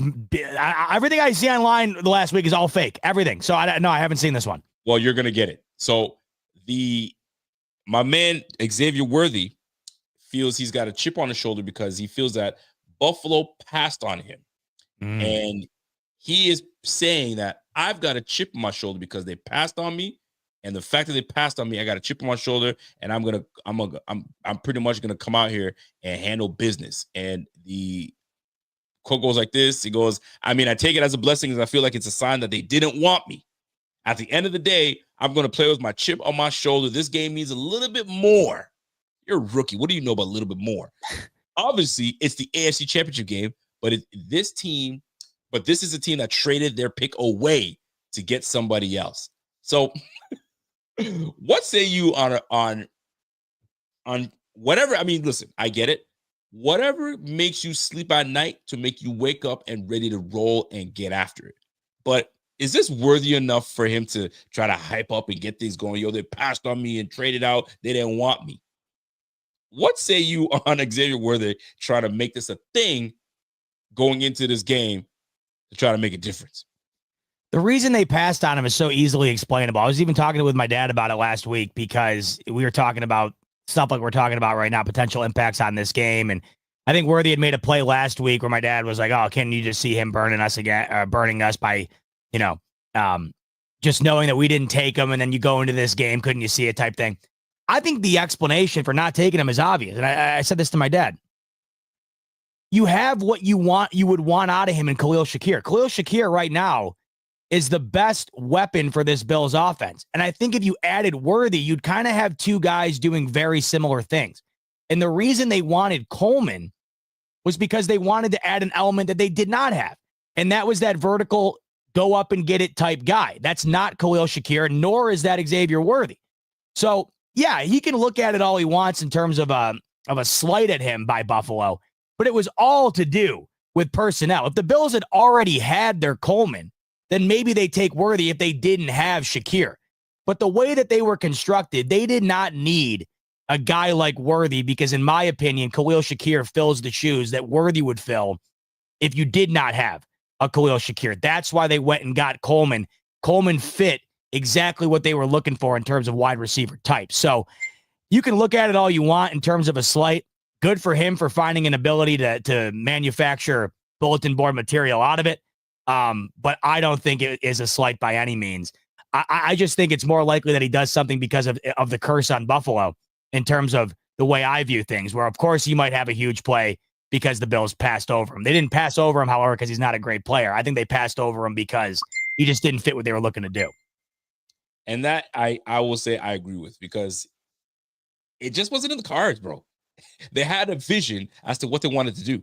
So for you to have this whole, and my man Arrowhead says, yo, this is not news in Kansas City, by the way. Ain't nobody talking about this Xavier Worthy story. So let's not try to make it a thing, and so on and so forth. But I bring bulletin board material for other reasons. So there was another, I don't know if have you heard anything in terms of bulletin board material? I've heard of some of the dumbest stuff I've ever seen in my life, like this Allen head thing. No one has ever said There's that. The one I ever. wanted to get to. Let's talk about it. And Chiefs fans that are watching, is this a thing? Is this what you guys are hearing, that Bills fans or Bills players are calling this game going into Kansas City? Instead of Arrowhead, it's going to be Allen head because we're going to run things. I mean, what is that? I can't see any Bills players doing this. When you saw that, were you like, what? I don't know if you can hear me. Oh, you're asking me? No, I knew for a fact. Like, weren't you like, what? Are you kidding me? No, I just thought you were asking hypothetically because of how stupid this whole thing is. There's not a single person on the planet who said that. And I've already been on record last week. I said if the Bills win this game, and I tried to give advice, I always preface by saying, you don't have to listen to me. I'm not telling you to listen to me. But here's what I'm not going to do if the Bills win on Sunday. Start clowning Kansas City Chiefs fans. The Bills have a long way to go before we earn any right to be getting on their case about anything. They have dogged us in the biggest moments, every single opportunity they've been given. They have the hardware up and down the building. Behind the glass casings, when you walk in at Kansas City, they got the hardware the Bills don't. If the Bills get by them on Sunday, it's all about the present. I understand that. And that's a beautiful thing in terms of now and in the future. But the past is still the past. And we have earned no right to be crapping on anybody. And for anybody to believe that, once they read it, to me, it's insane. There's no way anybody has said that. Anybody who has said that, clearly saying it to just rile people up, because there's no way any Bills fan worth their salt has said that. And I don't want to speak for anybody in the future here, but if you do say it after Sunday, if they win, you got a hole in your head. Do not do that. It's ridiculous. What I like, Rico, is the things like I'm seeing that are positive. This is the difference between the fan bases at times and the actual players. You saw it with Lamar and Josh Allen last weekend. They're hugging each other. By the way, go watch Hard Knocks from this past week. It's a hell of a watch. It recaps the Bills-Ravens game. Oh, it's the best. And you got Allen and Lamar mic'd up at the end. And Lamar had said it in his presser, but you can hear him say, he said, go get you something, right? Go win something. Because they have a ton of mutual respect. Yep. There was a quote that came out from Travis Kelce earlier today, Rico, via ESPN NFL on Twitter. And Travis Kelce had said, Josh is who I used to dream about being like in the NFL. I just never had the arm talent. These guys respect the hell out of one another. And outside of the BS manufactured fake stories I've seen online, I'll tell you this from my personal experience, and that goes for the people in the chat. I think there's a lot of mutual respect between the Buffalo Bills fan base and the Kansas City Chiefs fan base. I think there's way more respect between these two franchises, the guys actually playing out on the field. I saw way more animosity, way more BS, way more confrontation last week against the Ravens than I've seen this week. For the most part, from what I've seen this week, it's two teams who know they probably have the two best teams in the NFL going at it again for a fourth time, and they're ready for a damn show, and they're excited for what they have to root for on Sunday, as it should be. That's how I see it, Rico, and I think most level-headed and most I don't even know the word to describe it. I'm not going to pretend to know it because it's so ridiculous to believe the opposite of this and the Allen head thing and whatever. I think the majority of people bought into both these fan bases and these franchises have mutual respect to the nth degree, and they know exactly what's coming Sunday, and that's going to be one hell of a matchup. All this other stuff, ridiculous. Ridiculous is something I totally agree with. Oh, by the way, just want to clarify. Thomas Strong says, all you two ever say is you hate the Chiefs. Oh, yeah. I don't think anything I just said negates the fact that I hate the Kansas City Chiefs. I have the hatred inside of me for the Chiefs knows no bounds, but my respect for the Chiefs also knows no bounds either. There's a massive difference between being delusional in your hate, like we've seen with the MVP debate all year long here, or you see all the time between fan bases. The hatred is what fuels the respect, because I only have a choice but to respect them based on the hatred built up within me on what they've done to the Bills. If you don't respect the Chiefs, I don't know what to tell you. What is this? Thomas, did you want us to sing Kumbaya about these Kansas City Chiefs that have whooped our ass 3 times in a row when it comes to the playoffs? Sorry, sir. Yeah, we hate your team. We hate them. We gonna say with our whole chest, we don't like the team. I'll say it with my whole body. I mean, I haven't felt hatred. Bot is gonna say it with his whole body, man. Go ahead, man. Bent brim bot with the backpack, big back, will tell you right now that whole big back is fueled with hatred for the Kansas City Chiefs. Hell yeah. But there's an equal amount of respect. I mean, I cannot emphasize enough the amount of respect I have for that team. And I can't believe I can't win here. All I ever do is sing the praises of these Kansas City Chiefs. And in the chat, all I ever do is get shit on for. But then when I say that I hate them, or when I say that the fan base is respecting one another, it's like, oh, but I thought you hated them. Both things are true. I promise you. The respect's through the roof. The hatred might even be a little higher through the roof, but they're both up there. Yeah. Now there's a healthy amount of respect.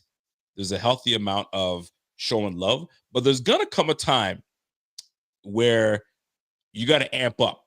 You respect them, but you want to whoop their tail. And I don't think anything else needs to be said. All you have to do is hold up a piece of paper that says 0-3 for the Buffalo Bills. That's it. There's nothing else to talk about. Josh Allen does not want to be. You said it. So I didn't really think of it that way. We lost 4 straight Super Bowls. You're not trying to go 0-4 against Pat Mahomes and the Chiefs. You can't. You got to erase that. So it would be my lifetime's, Rico. It would be my lifetime's iteration of that. I know it's not to the same degree. 4 Super Bowls, you're never going to see anything like that in terms of losing it. But my lifetime equivalent, Rico, this would be that if the Bills lost Sunday. Absolutely. No, it'd be nasty work, and we ain't trying to see it. We're trying to get rid of that notion. Get rid of that notion that that's going to go down. Now, I talked about the Kansas City Chiefs and things that I fear from the Kansas City Chiefs, or something that you kind of like, I'm uneasy about it. I'm going to tell you right now, man. And Kansas City, I don't know if you Kansas City fans that are in here, especially my man Arrowhead Nation, he's always in here showing love. So much love to you, my G.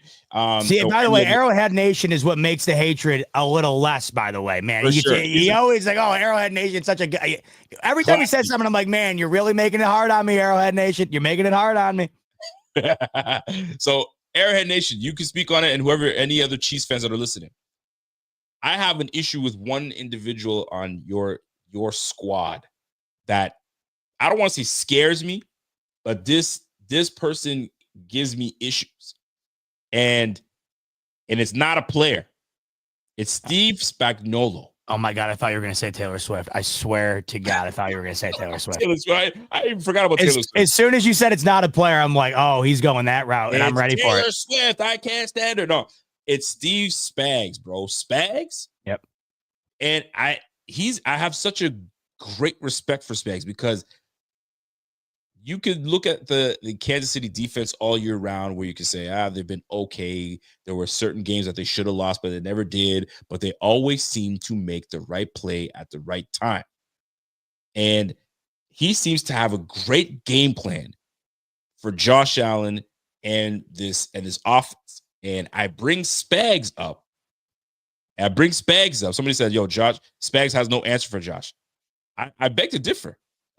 Because when stops need to be had, they're had. And then obviously you have a great quarterback on the other hand that capitalizes. But anyways, I bring this up not to talk so much about Spags, but more so to bring back Joe Brady.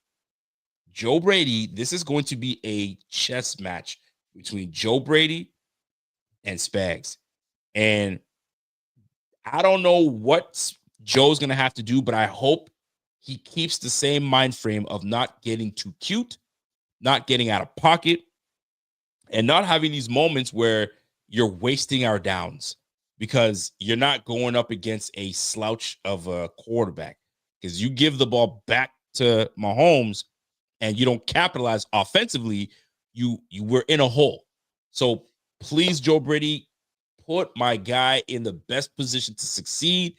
Call the plays that suit us best. And I hope that you saved a couple plays in the tuck just for this game, especially for Spags, because this game is going to come down to execution. That's what it's going to come down to. If we have too many of these 3 and outs and Kansas City is on and going, because the last 3 times that we played these boys, And I know it's more of a defensive issue, but these boys have been able to run up and score on us, and we don't put any pressure on them defensively. So we're going to have to start to put some pressure on the Kansas City Chiefs by absolutely coming up with our own drives, sustaining our drives, converting on third downs, and putting the stress and pressure back on Kansas City and Andy Reid. But it comes to the Joe Brady Spags battle. And I'm hoping that Brady comes out on top, because maybe, just maybe, if he does what he's supposed to do and we come out on top, he might be the head coach. I mean, what vacancies are left now? He'd be nuts to leave. I'm telling you. Like, I don't think he should leave. I don't think no, he should. I don't think he will. Honestly, I think it's over. I think he should pull a Ben Johnson, say, there's not enough of a great opportunity for me to get a spot. Let me chill out. But I bring up Spags because he doesn't have L'Jarius Sneed. I thought that was that boy is a difference maker. When you have a shutdown corner, it makes all the difference. But you got Trent McDuffie. That's been a fucking problem, man. I didn't want to cuss there, but Trent McDuffie is an issue. And we just got to find a way to spread these boys out. That 4-by-1 that we do, continue that. That duo that we do with Alec Anderson coming onto the field, continue that. Dan Orlovsky was singing our praises. This is one of the most unstoppable formations and plays in the game. And if they don't find out how to stop that, James Cook could go off. Josh Allen has an amazing game, and they're riding into the sunset to face the Eagles or the Washington Commanders. Left hand up. Can't stand them. Man, I want the Commanders to win that damn game. Let's talk about this, Rico. Talk about it. I think Steve Spagnuolo should be the first coordinator ever elected in the Pro Football Hall of Fame. I think Steve Spagnuolo was the Kansas City Chiefs' most valuable person last year in the Super Bowl against the San Francisco 49ers. I thought they should have given him the MVP award last year. The blitz packages he dialed up on Brock Purdy in major situations, crucial situations in that football game, were unstoppable. It was ultimately the difference in the football game to me. I have more respect for him than I think I have for any other coordinator. Of course, he happens to be the defensive coordinator of the Chiefs when they already have an offensive genius at head coach, maybe the best we've ever seen, maybe the best quarterback we've ever seen, maybe the best tight end we've ever seen. Right. Of course, they have to have maybe the best coordinator we've ever seen. I have a ton of respect for Steve Spagnuolo. Here's what's crazy. Somebody said earlier that he's struggled against Allen, and he certainly has. I'm going to list you off these stats, and it's going to make you sick, and it's going to continue to blow your mind as to how the hell these Buffalo Bills have not yet won a game against these Chiefs in the playoffs, yet have more success in the regular season against them than anybody. Courtesy of James Palmer on Twitter. In the regular season, Josh Allen has a 4-1 record, and here are the stats in those games. 4-1 record against the Chiefs. Here are those stats. 25.8 points per game, 296.2 offensive yards per game, 13 total touchdowns, 4 turnovers.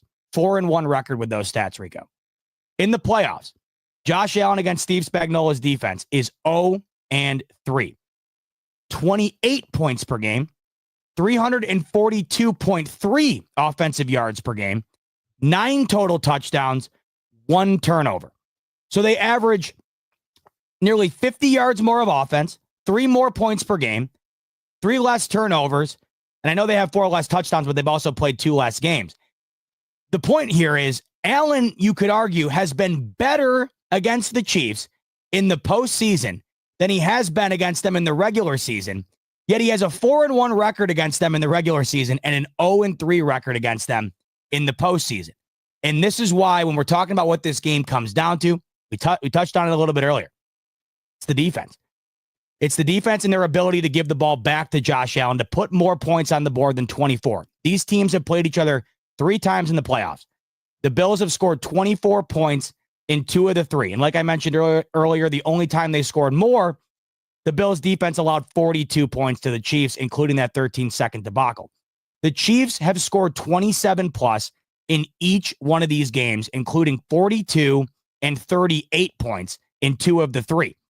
The Bills defense cannot allow the Chiefs to get around that 30-point area like we were talking about earlier. That's why I think this is what this game comes down to. The Chiefs have scored that 27-point mark every time. The Bills haven't. And that's what I think the biggest difference is here. The Bills' offense it's felt like in the playoffs has had enough. But the Bills defense, it just has not. And that's where I feel like the difference can be made in the ball game this upcoming Sunday, allowing the offense to score more based on what the defense is able to provide for Josh Allen, because he has had success against these Chiefs, but the team collectively certainly has not in these moments, Rico. You're absolutely right when it comes down to it. And the defense has to match Josh Allen. And I think they got the memo. And it feels that way because what I love about what's taking place is you played a what's the word I'm looking for? An unknown team in the Denver Broncos where you're just unsure. You don't know what you're going to get with Denver because you got a brand new rookie, Bo Nix, that looks very promising, had a better statistical year than Jaden Daniels, first and foremost. If you look, you'll see yards, touchdowns, all that, right? And then you face a top-ranked defense in the Denver Broncos that led the league in sacks, were a top 5 defense. You faced a Baltimore Ravens defense, another top 5 defense, and now you're about to face Steve Spags. But I tell you this because the defense has matched the energy of the offense, and when that happens, you see results. So I can't see them dropping the ball now. You got to ramp even more up because you're that much closer to being where you need to be. And the fact that we're a lot healthier than we were before, bro, Josh Allen is not the issue. We've known that before. So now that we've seen what this defense can do what you're supposed to do because Allen's going to get his. I still respect Spags. I really do because I think he puts up a great defensive matchup. But if the defense holds up and keeps these boys at bay, bro, we got this, man. I think Kansas City's putting up 22 points a game. If I saw that correctly, like we should be able to handle them defensively. Rico, I mean, the reason why you're drawing it, what am I trying to say? The reason why you're having a tough time putting it into words, as I have, it's because these two teams are so similar and because we know what this game's going to come down to. Situational ball. It is what has come down to every single one of these games for the most part over the last couple of years. I'm going to ask you right now, do you think both these teams get out alive yet again without turning the football over? Because every team this past weekend that won the turnover battle won the football game and finds themselves in the championship round. These two teams are historic at not turning it over. But the Bills are even more historic at their turnover differential. Their ability to turn the ball over while not turning it over themselves has been historic. And they were able to do that against the Chiefs in Week 11. And in a game that you knew was going to be close, that really was a huge difference. The Bills scored a touchdown right off that opening pick. So I ask you, because we're going back and forth here, and you and I both know, like these, yes. You think somebody's going to? The answer is yes. I'll tell you why. The Bills were they're ranked number 3 in the league in takeaways. We have 16 forced fumble takeaways, recoveries, and we have 16 interceptions. We had 32 takeaways, which ranked us 3rd in the league. We're taking the freaking football away. It's what we do. We have to. We are an opportunistic defense. A 3rd ranked team that takes the ball away. It doesn't just happen overnight. It doesn't happen by luck. This is opportunistic. This is taking every opportunity you can to punch the football out. And this is absolutely going to happen. It has to happen. This defense has been playing much better than they have been. They've got more experience on the field. And at this point of the juncture, everyone knows their role.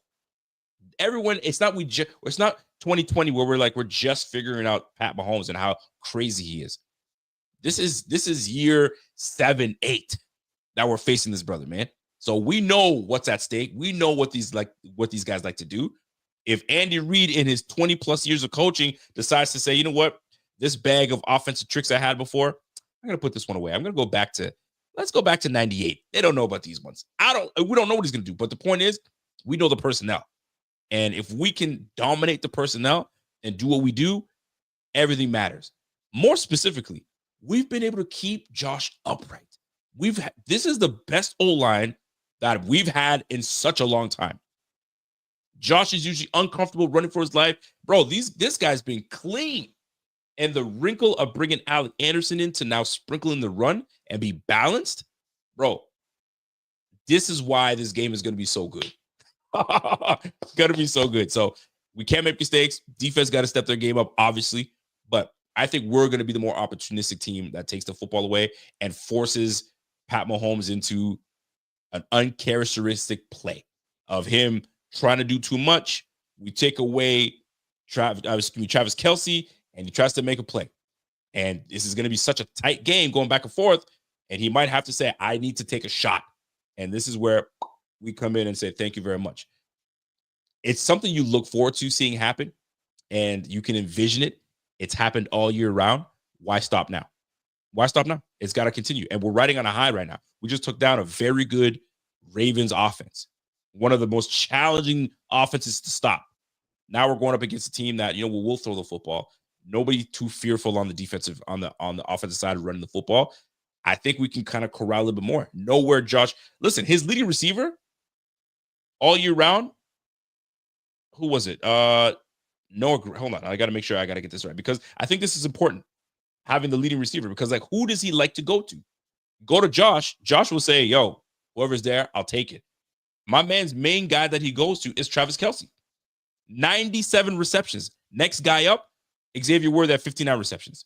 So take away or bracket him and now force him to go to the other guys. And now this is where we can be our opportunities, because when you're comfortable with someone, eventually you go back to them. And that's where we're going to be ready for it and say, thank you. I'm taking that. And I feel it. He's going to want to go back to him.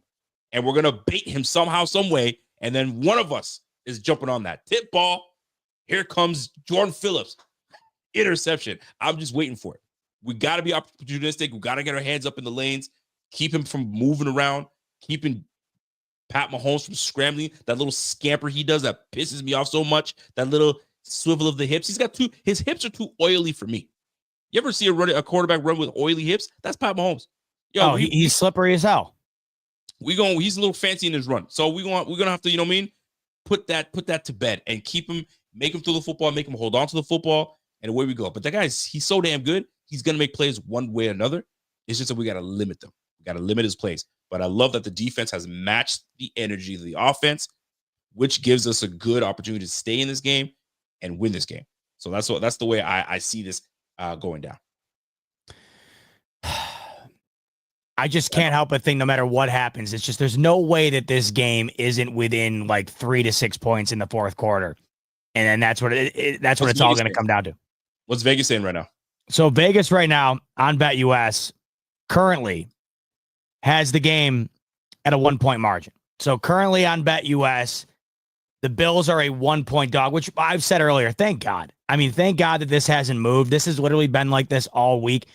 And if you ever wanted a telltale sign of how split down the middle of the public is, when a line doesn't move, there's reason for that. And it's because no heavy money has come on one side or the other. I mean, this is like last week. This is as close of a game as you could possibly predict. And right now on BetUS, the Bills are a 1-point dog, not a 1-point favorite, because I know for a fact, much like the Bills just did against the Ravens, if the Chiefs were a 1-point dog at home, that would be a motivating factor for them, that bulletin board material like we were talking about earlier. But the Bills are a 1-point dog, and the over-under, Rico, is at 48.5. Another thing of note, in terms of how close this is projected to be, the team total over-unders, the Bills are projected to score 23.5 over-under, Chiefs 24.5. By the way, if you like any of those numbers, get in on them on BetUS. Promo codes YouTube150. Get you 150% sign-up bonus up to $2,000 on your first deposit. 125% bonus on your next two after that. Obviously, you and I know that this game's going to be close. You look at that point total, though, Rico, 48.5. I find that interesting.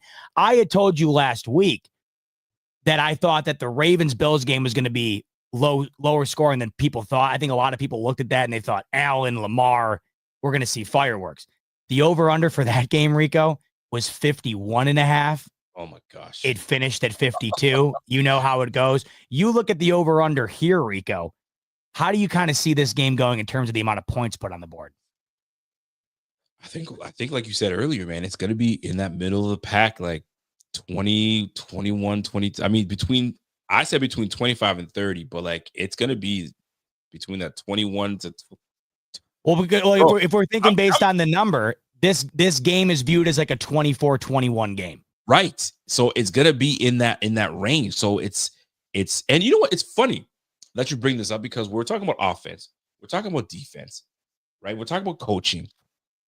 There's one unit we haven't touched on that could play a significant part in this game. That good Bass? Tyler Bass. Straight Bass, homie. The last time we had Tyler Bass kick a football playing the Kansas City Chiefs under duress, it was the dreaded 2 words that we hate hearing. And he's been good as of late. But there might come a moment where Tyler Bass can redeem it. It just feels that everything points towards the Bills' redemption, right? Tyler Bass in a position to win the game. 53-yarder. The wind at his back. Kick is up. Now, Kansas City has been in games where they blocked a freaking kick multiple times. Oh my! Last week they did. Right? So there's gonna come a time where, like, listen, it might come down to special teams. What I love is that we get Codrington back. Love that. So we have a special team player that does return. But special teams is going to play a big part. Special teams errors, can't give up a block punt, but we have to enforce something in there that throws things off, right? So hopefully Brandon Codrington takes one back that helps us out. There's so much to play in part, but I bring this all back because Tyler Bass, it started off pretty shaky this year. It did. We were like, golly, Tyler Bass, come on, bro. What's going on? And, I mean, the preseason, that's like all we were talking about, remember? It felt like that's all we were talking about. And I bring Tyler Bass to say this because I think, what did he finish? Did he finish over 85% kicking this year? I'm just going to double check here. Yeah, check. I don't have the number offhand. Yeah, I'm going to double check. I'm just double checking now. So when I look at Tyler Bass in the position that we could be put in, I know we don't want to leave it up to the kicker, but it might come down to it. And based on what I've seen from our guy, Tyler Bass, he's been pretty consistent as of late. It's like he's found his mojo. You know what, Rico? You could argue last week the game came down to the kicker. He doesn't nail that 51-yarder. They don't win the football game. Absolutely. So he finished the year 24 of 29, which is an 82.8. So we'll round it up to 83%. He had the 61-yard bomb that helped us out. So here are his numbers broken down. From 20 to 29, 6 for 7. From 30 to 39, he's perfect. 7 for 7. That's his range. Between 30 and 39, he's money. Money spot. From 40 to 49, he's 7 for 11. Here's the crazy part. From 50, what do you think? He's 4 for 4. I was going to, okay. He's bang on. That 40 to 49. So you're telling me if they got a 49-yarder to win it and it's third down, take a knee real quick and then send him out there on fourth down for a 50-yarder? Game. We're backing it up. We're backing it up. Take a delay. You ready to go, boy? This is your range. Well, let's think about it, Rico. In the big moments this year, last week, that was a huge moment in the game. We're talking about a weather game, 51-yarder. Yep. Game finishes with a 2-point margin. He makes 2 field goals in that game, but we go to the 51-yarder because that's the difficult one, man. He knocked that through with ease. And then we go back to that Dolphins game where, I mean, man, that was his legacy-defining moment. I mean, my God, I still think about it. What an unbelievable moment that was. We have no reason going into this game right now, I think, to be doubting Tyler Bass.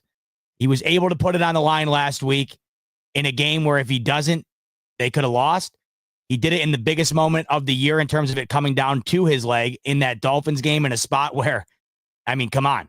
That was damn near the longest field goal in NFL history. So I'm not concerned about it. I'm not concerned about it. If anything, I hope when it does come down to it, you just said it, redemption, Rico. I still think about Jim Nantz had an epic call. As awful as that moment was, Jim Nantz goes, last year in the divisional, wide right. The 2 most dreaded words in Buffalo have surfaced again. How about this year? Down the pipe, Tyler Bass avenges last year's miss, and the Buffalo Bills are going to the Super Bowl for the first time since 1994. How about laying that on the line for Jim Nantz this weekend, Rico? Listen, I would love nothing more than to have him say those things and have Tony Romo go, "Oh, they did it, Jim. Yeah. The Bills Jim! are right? Alex done it. I'm losing it, Jim. How crazy is this for Buffalo? The city of Buffalo, right? And it's just gonna go. It's gonna be pandemonium. I don't even know how I'm gonna be able to go. How the heck are we gonna be able to go live after that? I'm dreaming about it. Oh, you know, man, it's so Caroline and I, we went to a comedy show last night. We grabbed a beer beforehand. We're sitting there. Once again, knock on wood. I'm not jinxing anything here, but just, you know, we're talking about, you know, plans here, like what life should the Bills move on, because she's got her work schedule set well in advance, and she didn't know that a parade existed after you win. Like, she had no idea. No, she just didn't know that was a thing. So really? We're talking about it last night, and then these are the moments where it hits me. I'm like, man, like kind of like last week when we were doing the post-game show, and it really hit me mid-show where I'm like, man, the Bills are about to play for the right to go to the Super Bowl again. Crazy. Like, that's what it hit me. We're talking last night, and it hit me. I'm like, there is a possibility, you know, that I can't bring myself to say it, but just the thought of that being a reality is alive heading into championship weekend is the best way to put it. And so we're talking about that, Rico, and it's just like, those are the moments where it hits you, where it's just like, oh man, my God, like this is what you're dreaming of as a fan every year. Perfect. So I got to play something for you, because it's going to come down to a few things. And let me prop this up real quick. Whether you saw it or not. I saw something down there, by the way. Oh, you saw that? I don't know what that was, but hey. That's Twitter for you. Yeah, I know, right? Listen, Twitter is a cesspool for nonsense. All right, so I'm going on my Twitter, and I'm messing around, just doing some nonsense, and I come across this video. And this guy's talking about. Oh, I saw this. Because I can't. How could you talk about the Bills game? How could you talk about the Chiefs game without bringing up the elephant in the room on the disparity of like how large the margin of penalties that go against the opponent when facing the Chiefs? Now, the times that I remember playing the Chiefs, we've actually been on the other end of the saving grace of helping us out. Yeah, the offsides in particular. The infamous Kelsey catch and toss and bring that back, toe over the line, like that type of stuff, right? So I'm perusing the internet, and I come across this video here, and I want to play this for you guys. And it made me wonder, does the league listen to the grumblings from players, coaches in press conferences, and fans around the league? So here, let me play this. This group is called Cash Locks. Cash and Locks, by the way. I forgot it's called. I'll get that name for you guys afterwards. But listen to this video here, guys. The NFL just did something really sneaky for the AFC Championship game, and they're hoping that nobody notices. They've obviously heard all of the chatter about how the league and the referees love Mahomes. They love the Chiefs. They get every call. So they went ahead and assigned Clete Blakeman as the head official for this game. Now, his crew is going to be a mix of other referees, but we know plenty about these guys, so we can clearly see what the intention is here. Let me explain. The Chiefs are just 5-6 straight up with Blakeman as the referee. Now, remember, over the last several years, this team has not done much losing. So to me, it's a little bit odd that they chose one of the only referees that they have a below 500 record with. On top of this, he's in the minority of referees that don't play to the home team. 54% of his penalties get called against the home team, which is unusual. And home teams in his game this season went 5-11 straight up. Now, on the other side, the Bills are 6-2 straight up when Blakeman is a referee. And another key thing to watch out for here, unnecessary roughness and roughing the passer. Blakeman's crew is in the top 3 for both of these penalties. But here's the thing. I know you're probably thinking, yeah, Mahomes always gets those, right? He always gets those calls, those soft roughing the passer calls. But in reality, Josh Allen is a much bigger beneficiary of these than Patrick Mahomes. In fact, over the last 5 years, out of 172 combined roughing the passer and unnecessary roughness calls, on the Bills and the Chiefs. 59% of those went to Buffalo, just 41 to Kansas City. So I think this assignment is clearly looking to let these two teams play. They want as few flags as possible, but especially on the KC side, they want to eliminate this narrative of the referees loving the Chiefs. But will it be enough for the Bills to get their first playoff win against Kansas City? You guys let me know down in the comments. What are your thoughts on that, chat? What are your thoughts on that bot? So Couple the refs they pull the okey doke and put in Blake Cashman or whatever the name is. Cleet Blakeman. So first of all, this is so funny. I type in Cleet Blakeman into Google, and the first populated search that comes up is Cleet Blakeman Chiefs. That's the first thing that pops up when you type in his name. So I think this is amazing. I've never done this before. Like, I have never sought out the refereeing crew of any particular game. I've never looked up refereeing stats. There are in abundance online. I can't believe this. This is amazing. It's incredible. I also do not understand why the NFL Twitter account tweets out the crews for each game upcoming. It can only result in just a complete shit show in the comment section. And every time you go in the comment section, by the way, the first comment is, what's the Chiefs record with this guy? That's what the comment is every time. Always. So interesting couple things about Cleet Blakeman here. So I'm looking at his 2014 schedule here, Rico. Only 2 games all year, 18 total games. Only 2 games all year did his crew call less than 10 penalties in a game. And those 2 penalties, 9 and 8. He called 1 Bills game this year. Bills Jets, week 17. Yes. 23 total penalties. Yes. The most that crew threw all year for 180 total yards of penalties. 7 of them against the Bills, 16 of them against the Jets. You look at the totality, though, of his year, you can very much expect 10-ish flags to be thrown in this game on either side because this crew loves to throw the flag. So I have we have friend of the show and friend of the obviously our brand, NFL. If you guys haven't followed NFL Ref Stats. So this brother sends me a lot of he's like a stats guy for the referees. That's and the best. He usually sends me some DMs and says, yo, talk about this on your show, talk about that on your show, so on and so forth. So Buffalo and KC officiating crew, right? The cheat sheet. Cleet Blakeman, okay, the head referee with 2 officials from the Sean Hockley crew, plus the 1 addition from Sean Smith, Trey Blake, Hussey, Vinovich, Cruz. All right. Home teams and NFL worst 5-11 with Cleet Blakeman in 2024. In 2016, home teams 46.5% with Blakeman. So he doesn't F with home teams. That's what he does. He doesn't believe in home field advantage. He don't do that, man. We call it down the pipe. We'll see. A league leading 53.5% in Blakeman's penalties were assessed on home teams in 2024, co-ranking him number 1 with Trey Blake in the category. Here we go. Home teams are 7-5. Look at this tweet. It's a book. Listen, this guy, he hooks us up. Home team 7-5. I don't know what SU is, but 7-5 SU. Straight up, meaning they won. Okay. 7-5 straight up and 3-9 ATS in Blakeman's playoff career as head ref. Those home teams favored by an average of -5 in those contests. The Bills, on the other hand, are 6-2 straight up and 4-4. I don't know what ATS is, but if you know what that is, against the spread. Again, look at you, huh?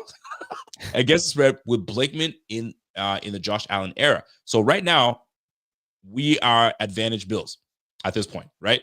But so favored by an average of -7.5 points in those contests. The Chiefs, however, are 5-6 straight up and 4-6-1 with Blakeman since 2018. He doesn't F with the Chiefs. One game, week 17, 2020, had Chad Henne at QB. Chargers 38, KC 21. It's clear.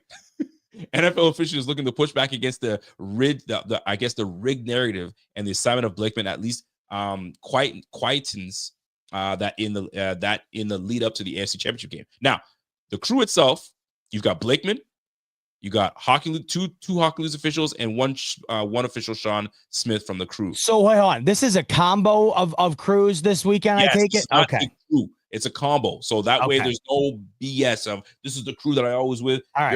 You're gonna ref this thing down the freaking middle, right? Blake Blakeman ranked number 1 for unnecessary roughness in 2024, and Sean Smith's crew ranked number 1 in 2023. So they're going to definitely be paying attention to unnecessary roughness. All right. The 2 Hockey League members over the roughing the passer penalty category, that crew has ranked number 3 and number 1 and number 2 overall, calling this penalty at least 3 seasons. Golly. So these guys are conditioned to calling these penalties more than most. So not reading any further than that, what that tells me is they're going to be paying attention very close to Josh and Pat Mahomes. So we have to play clean on the defensive front. And you're going up against 2 flop artists. I'll keep it a buck. Josh is a fantastic flop artist. He's like LeBron. But so is Pat Mahomes. Pat Mahomes with them oily hips, all this movement he's doing, he's a flop artist himself. So you're going to be watching those 2 artists play together. That'll be fun. So Buffalo is the number 1 penalized team for false starts. Yeah, we're awful at that. Golly. They caught a major break with Schefter last week. His crew ranked last in calling false starts. Conversely, Casey is one of the least penalized for false starts. Which is odd because they false start every single snap, by the way. The Chiefs do. Right? And that whole... Yeah, the whole jump in the snap thing, which nobody seems to give a shit about. Absolutely. So the Smith-Hockey League combo ranked number 1 and 2, respectively, calling false starts. Chiefs' primary issue is offensive holding, but the Bills also ranked number 7 offensive holding penalties per game on the road. So there's going to be watching a lot of that crap. Look at this tweet. Oh, my God. The combo of false start offensive holding and who navigates is the best will be the key on Sunday. So we've got to be freaking disciplined because we're not great there. And neither are they. So that's almost a wash almost. The Blake Hussey Vinovich trio patrol the back end. Collectively, an above average of 16.5% of their overall penalties were assessed via defensive holding DPI. League average 13.6. So they're a little higher in calling that nonsense. Golly. So defensive pass interference is way down in NFL playoffs versus regular season, although defensive holding has remained steady. In 3 playoff games, golly, he's got a whole lot. Dude, my man needs a Pulitzer Prize for this tweet, man. This is off the charts. This is insane. This is so entertaining, right? By the way, if you guys are tuning in, smash that like if you guys like this kind of statistics coming from the referees, because this plays a big part in this. In 3 playoff games between these two, Kansas City has averaged 2 penalties for 19 yards and Buffalo 4 for 27. I think that they're going to look to let them play, right? We'll see. We'll know early on what the tolerance level is going to be with this crew or what they've been instructed to do. Instructed by whom exactly? Instructed to do. Anyway, that's interesting. The teams themselves evenly matched. As much as anything, it's psychological for the Buffalo Bills at this point. Yeah, they win in regular season, but will come empty in the playoffs. That 13-second game, blah, blah, blah. What the NFL wants, I think they want this matchup in the worst possible way for the AFC title game. 2 weeks of buildup, Pat Mahomes, Taylor Swift, all that shit. And it goes on to the game is at Arrowhead, Show Me State, yada, yada. The Buffalo Bills have yet to do this in this spot. It's time for them to prove themselves that they can. So all of this being said, his prediction, Chiefs 26, Bills 23. Close game. Now, he comes to that conclusion solely based on the referee script. That was one of the most, and that's how he's basing it on. That was one of the most incredible tweets ever. Who's reffing? So now I ask you this, which I find very entertaining. The league officials. By the way, can I just note that his final score has the game going over by a half point, by the way. The over-under is 48.5. He had a 26-23. That would make it 49. Just thought that was interesting. Just throw that out there. Drop that out. Hey, listen, you guys go out, put your money up where you want it. Slide one way or the other.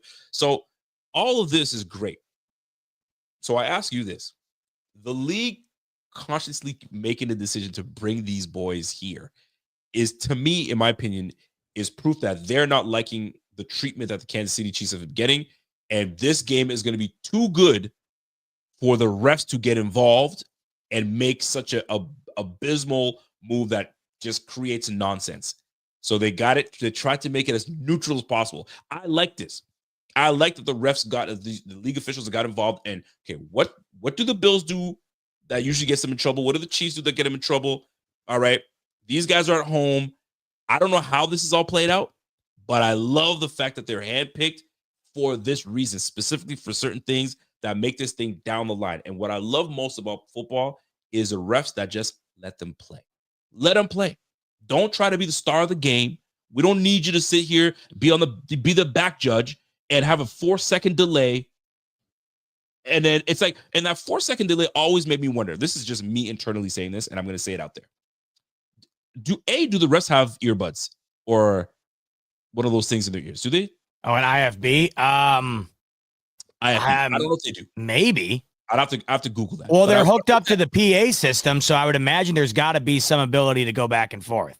Don't you ever wonder why? Like, there's some times where it's so blatant they call it, but there'll be times where the ref's on the back line. He's got his hand on the hip, like he's some police ready to freeze it. If you move, I'm shooting your ass, right?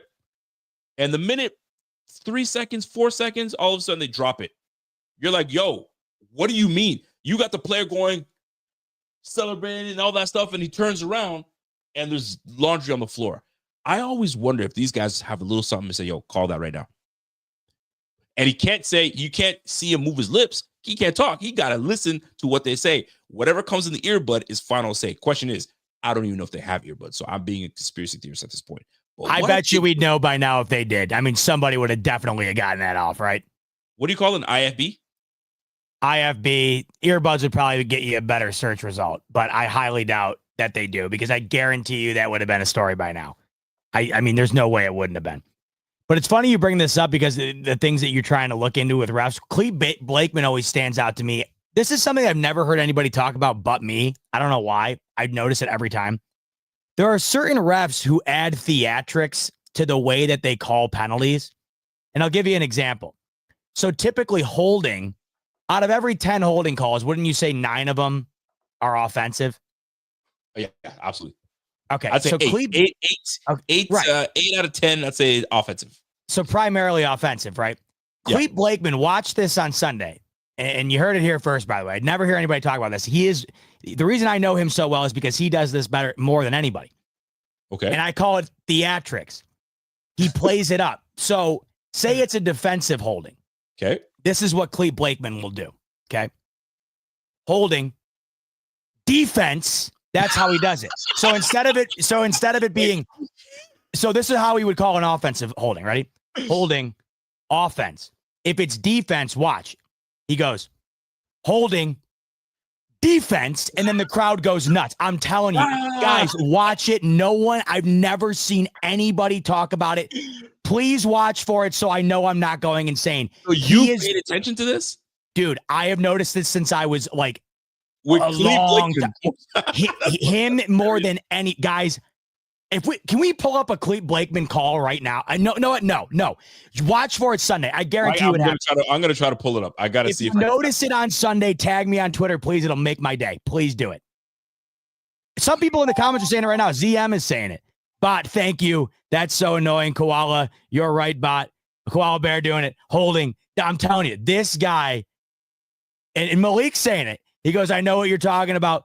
Watch for it Sunday. I'm telling you, it's one of those things in my mind where if I bring it up, I feel like nobody really knows what I'm talking about. Where I try to say, and most people would just be like, "What? He's just making the call." No, I'm telling you, the guy plays to the crowd. It's insane. I've never seen anything like it. And so I'm actually looking up to right now as we speak. So apparently he's a master troll. He likes to troll the crowd. Apparently. Wait, that's the thing you found it online? One of the thing is Clete Blakeman trolls the Bears crowd. So, you know, copyright with YouTube. So I don't know if you want to. Yeah, don't do it. I'm telling you, you don't need to do it. Look for it Sunday. It's going to happen at least once. And it'll happen on like any call, Rico, that can go either way. So if it's like illegal formation, he won't do it, right? But if it's if it's unnecessary roughness or something where it might seem like it could go either way, offsides, because offsides is another one of those penalties where it's frequently defense. But if it's offense, he will be like offside, offense, and just take my word for it. Look for it on Sunday. I'm actually excited because I remember seeing some stuff that happened where he's just so animated and almost to stick it to the other team. Right in your face, and you can't do anything about it. The Zebras. I mean, dude, he almost throws his shoulder out when he's doing the signal for the team that for the side that definitely doesn't seem like they get the call as often. I'm actually looking forward, and this is the problem too, right? Refs are not supposed to be so known like this. Like the fact that we know them by name like this. The only reason I knew who the refs were was Hercules, because Hercules was like this. Dude, the guy's like 65. He looks like he's 22. Dude. Now his son's a ref. That's why I know his son, Ed. Absolutely. Or Sean or whatever. Sean. That's the only time that you ever knew who a ref was, because, you know what I mean, what they look like. And there was that one black ref that he kind of slim, but he's kind of built a little bit. I know exactly what you're talking about. But that's it. We know these cats by name. That's insane. Yo, these refs are getting too much pub for my liking. Well, you know what it is, Rico? They all, when they're done, they all want Gene Sterator's gig. Me and my dad joke about it all the time. We always joke. Gene Sterator's at home in his underpants with a suit on top. Obviously, you can only see his upper body. He's sitting at home, chilling with the fam. God knows the check he's cashing from CBS, Gene Steratore. And every game they bring him in. I mean, that has got to be the best job in the history of anything. You sit at home, you get called on maybe twice a game. And really, your opinion is irrelevant because you're not making the call. So you can just say whatever you want, really. So it's funny you bring that up, though. These guys, as well known as they are, put their asses on a podium post-game. We are at the point now where you just said it. We know these guys. They're announcing the crew. We got all these stats on the guys. And if anything bad was going to happen, like you just said, once again, everyone knows their name. Like if nothing's going to happen, putting them up there and making them responsible for the job that they're doing to me, I see no fault in it at all. They do these pool reports, which is BS because you don't know who's saying what. They can say whatever they want and get out of there. Put them at the podium, man. Come on. Let me ask you this. What would you guess if you were to guess an official's salary? Mm-hmm. An average official salary in the NFL for the year. How much would you say they get paid? What would you guess? 450 grand. The NFL is a cash cow. They make a lot of money. What would you guess? 450 grand. Half that. Okay. I'm shocked by that. Yeah. So they're average about 200, 205. That's a lead official? That is your average. It's just your average salary for the NFL referee. But like the lead guy, like the head official. Lead, I'll look into the lead. I want to see what that is too. What would you guess for the lead? Well, the lead, like a Hockley or a Vinovich, or like we were just talking about Blakeman, I would have guessed near $500,000. I mean, I don't know. All these guys have multi-million-dollar day jobs. There's got to be an incentive for these guys to go out there and do it, I would think. So it's funny that you bring that up because I'm looking that up here, and the highest paid NFL referees can earn around $250 a year. So I'm shocked. Even hitting $500,000. I'm shocked. I would have guessed away. This includes the additional compensation for officiating playoff games and the Super Bowl.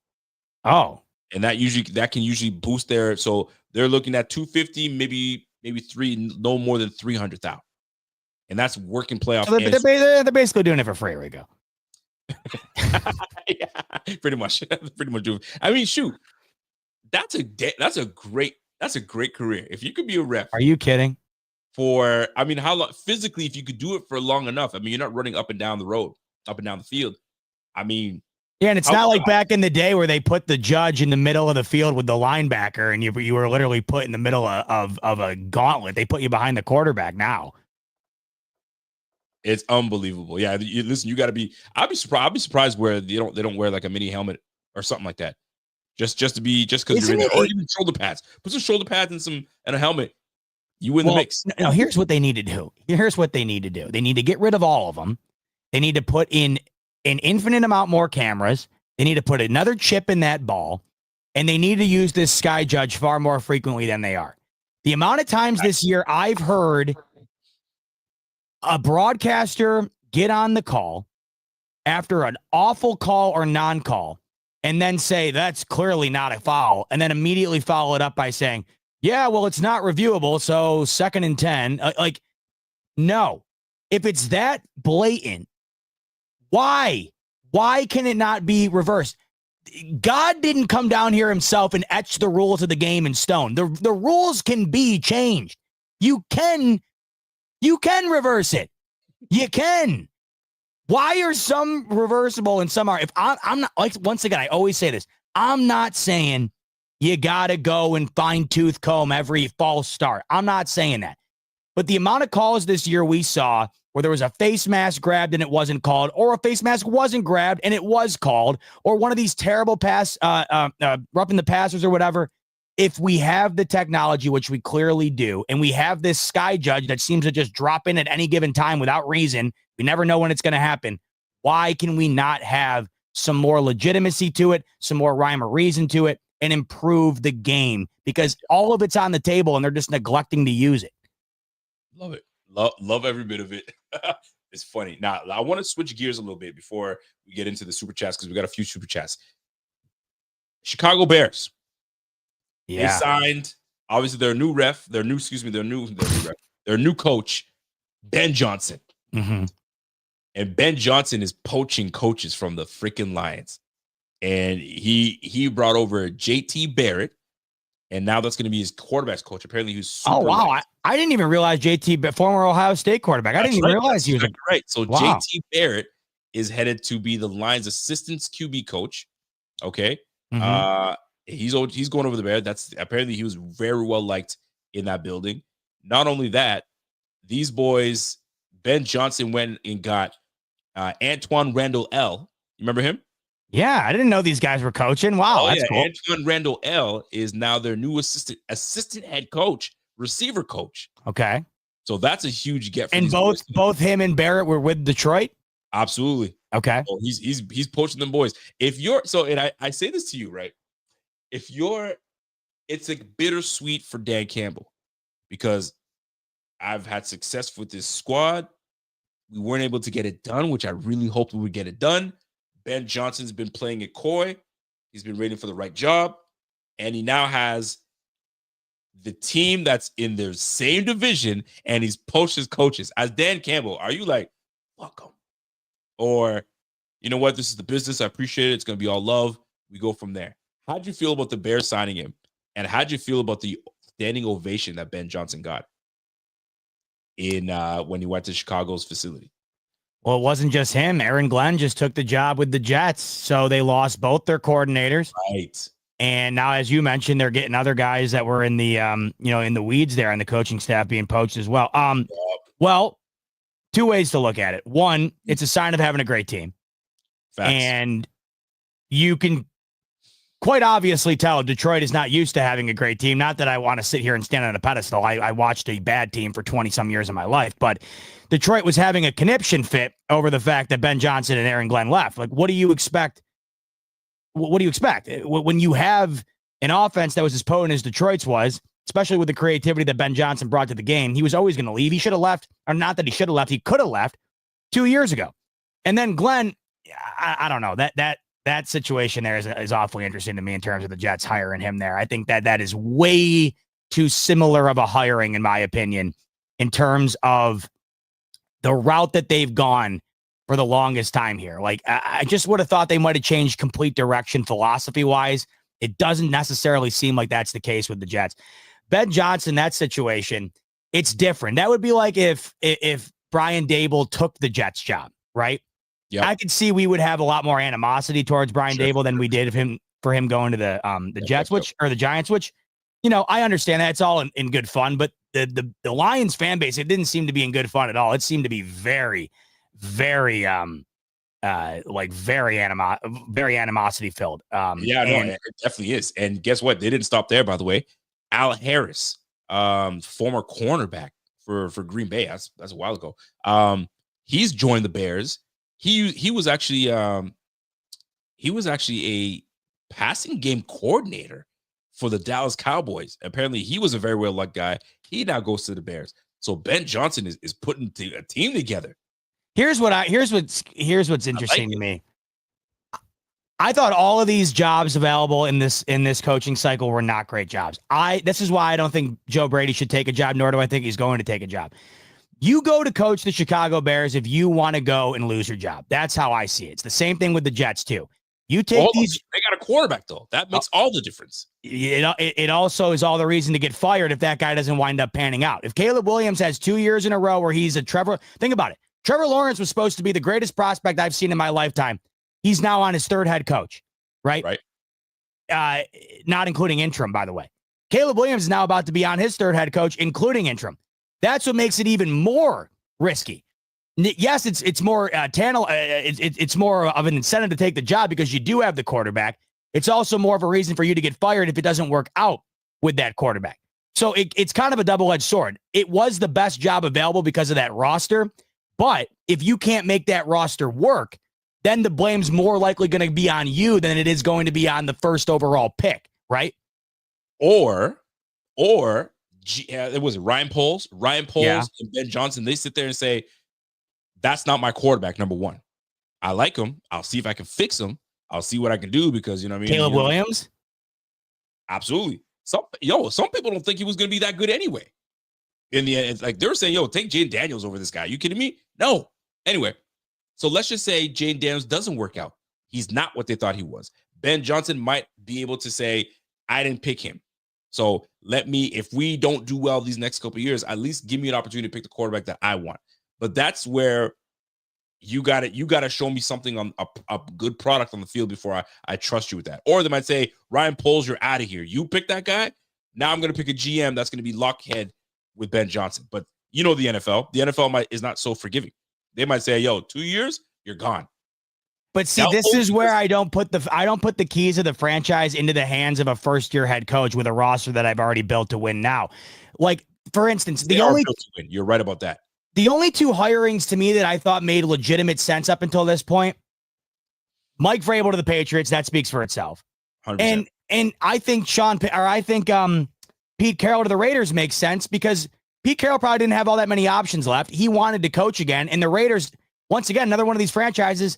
Nobody really wants to go and coach there, and it's a carousel of coaches nonstop every year. There's a guy in, a guy out. I think Mark Davis.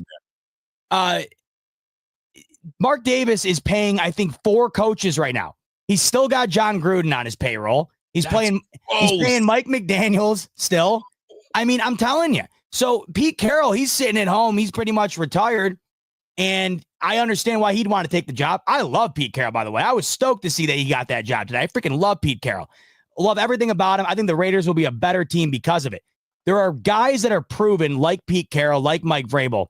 Those would be the type of hirings I would make if I was running a team like the Chicago Bears. The Bears have been pretty much mediocre to below it my entire life. And you now have the best roster that they've constructed probably in my life in terms of in the totality of the roster. They've had great defenses throughout my life, never have had a good offense. This is I was just going to say, this is a first year job for these coordinators that we often see. It doesn't work out as well as it has for Kevin O'Connell in Minnesota. Like, we all thought Josh McDaniel was a genius, and then he goes and gets a gig and it completely implodes. You watched what happened with Denver last year before Sean Payton came around with Nathaniel Hackett. Like, this happens constantly. And I just thought that a guy like Ben Johnson next year might have been, I know you can only wait around so long, but I just felt like there were going to be better jobs available next year because the amount of jobs available this year seem to all be populated within the worst sector of the league. Not that you're going to have great teams firing head coaches, but I'll give you an example. Next year, if the Cincinnati Bengals don't make the playoffs again, Rico, Zach Taylor's probably canned. And then you get to go and coach Joe Burrow. I think there's going to be other opportunities like that next year that are better than they are right now because the only options you had right now were the Raiders, the Bears, the Jets, the Jags. So I don't know. I mean, how do you feel about it? I listen, there were so many vacancies this year, and it seems as though everyone's looking for that offensive genius coach. They tried it with Shane Steichen. That didn't quite work out. Or, I mean, it's he's still there. Who was it? Waldron, the Bears offense coordinator before, gone. So everybody's looking for the next, but like Ben Johnson's going to be given a big, long leash because he's the hot commodity. What I do love for the Raiders, though, Pete Carroll is not known to be, he's a defensive coach, but he's just a head coach. You wouldn't say he's an offensive guru nor defense. He's just a head coach. I wonder if Bobby Slowick goes over now that he's available to the Raiders, but they don't have a quarterback. So, like, you go over there to deal with, and you're destined to fail. That's why, like, you don't have a quarterback. If right, you don't have a quarterback, you're destined to fail. Like right now, is the job is nearly filled for the Dallas Cowboys. At least you have Schottenheimer. Schottenheimer. He's probably going to get it. At least you have Dak Prescott. At least you have a competent quarterback. But for the Raiders, though, they got nothing. They got nothing. That's why I think Pete Carroll got the job, because I doubt he had many other suitors, right?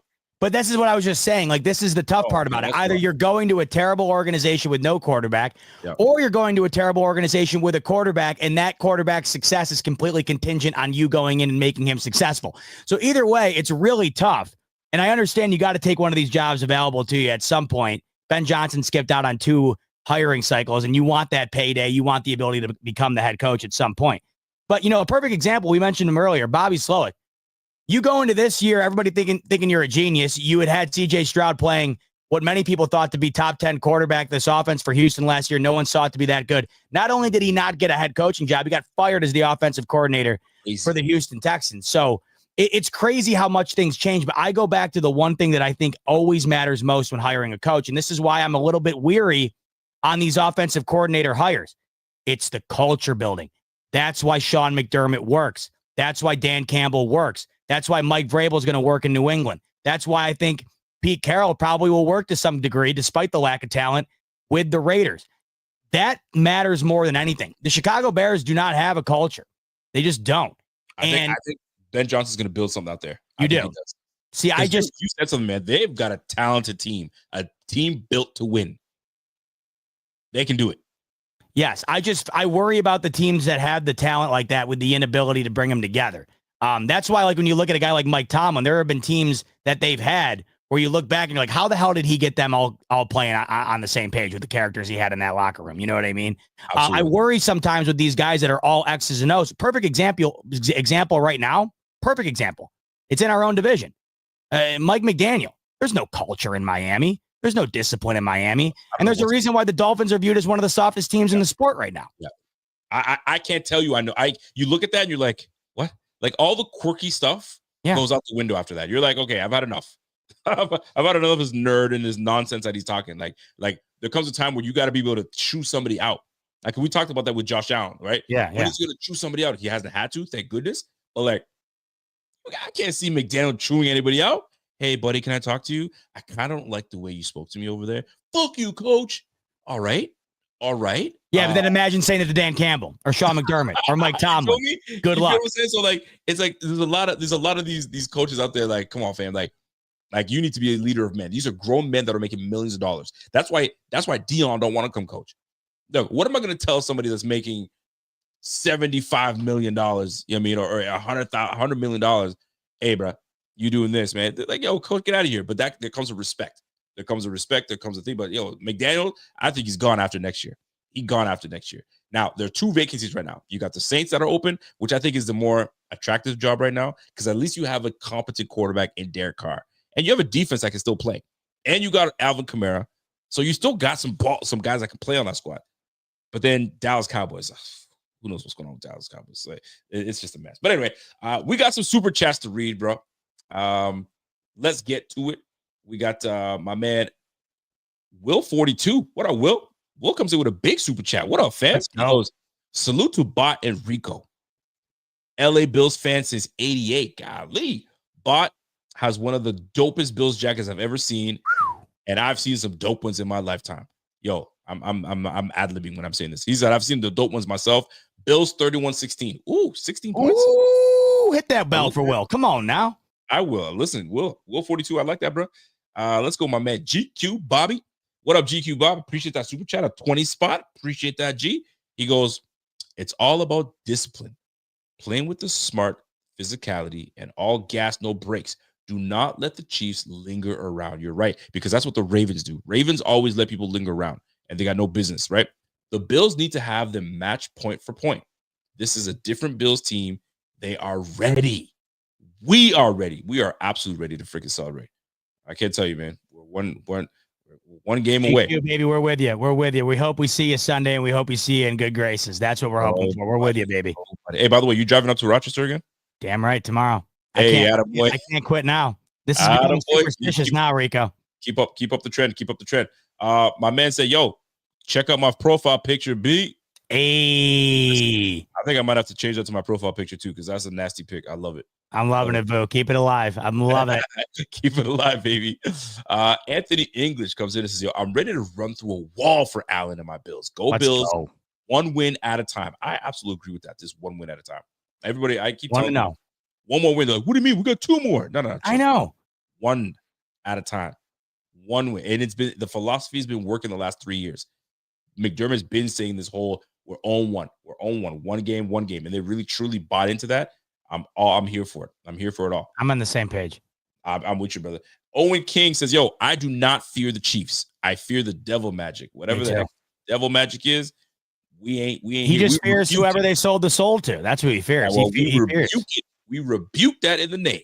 I can't. Here's how I feel. I feel like you ever seen the music video for The Devil Went Down to Georgia? I feel like the little kid with the fiddle. And the devil comes up to him, right? The Bills are going to be the little kid with the fiddle.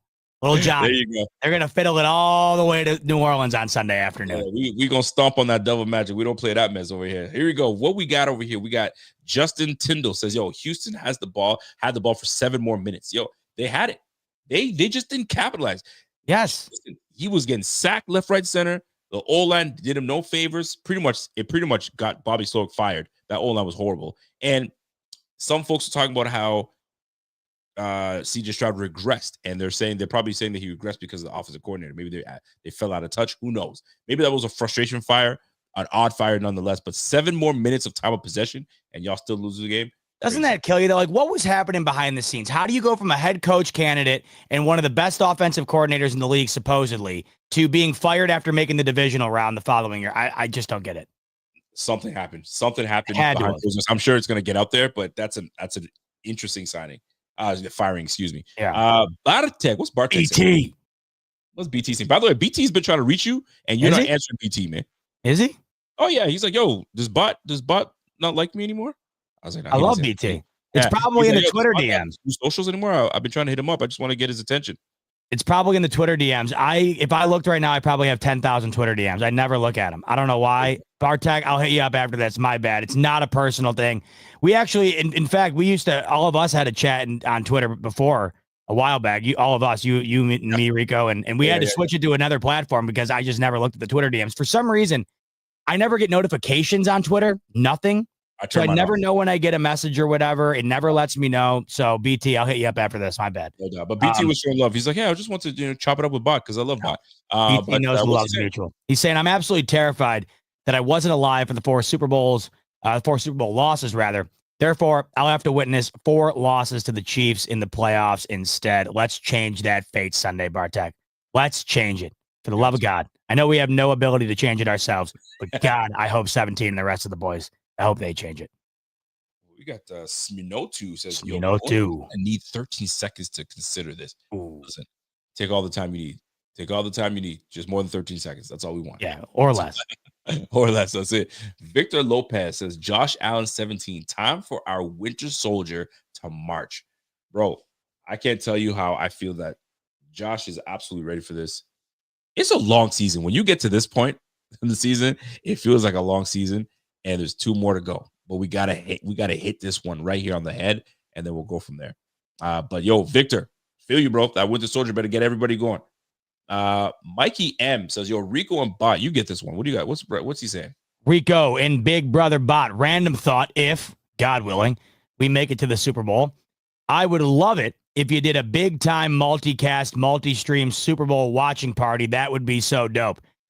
We will do a pregame and a postgame. You do not want to watch, well, maybe you do. I'm sure you probably would love to watch me absolutely freak out live. I cannot bring myself to put a camera in front of me live for the Super Bowl. I cannot bring myself to put myself in front of anybody watching the Super Bowl. I've said it a million times on here. I got to be in a closed room, me and my family. I'm sure Pierre will probably do it. He will be. 100%. No doubt. But I would love to do that.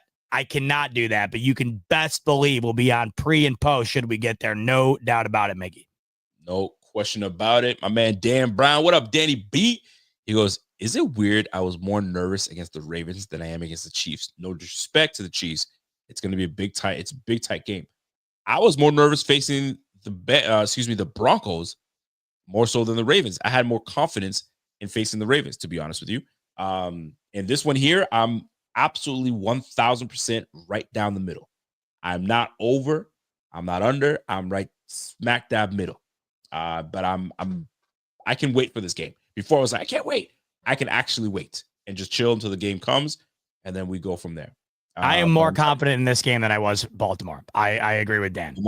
You're more confident? Yeah, because it's a matchup league, and I just thought the Bills did not match up well with Baltimore, and I wasn't anticipating them turning the ball over 3 times. Yep. So I think the Bills match up very well with Kansas City compared to Baltimore, so I have to agree with Dan here, even though I'm not saying that I prefer the Chiefs over Baltimore. I know how that kind of, but it's a matchup. You're right, yeah, it's all about matchups. Absolutely all about matchups.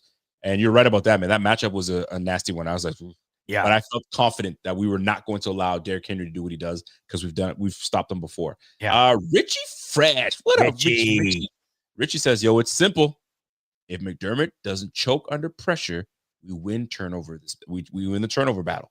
Bills win. This game in particular comes down to coaching, in my opinion. 59, baby. I think it's going to come down to.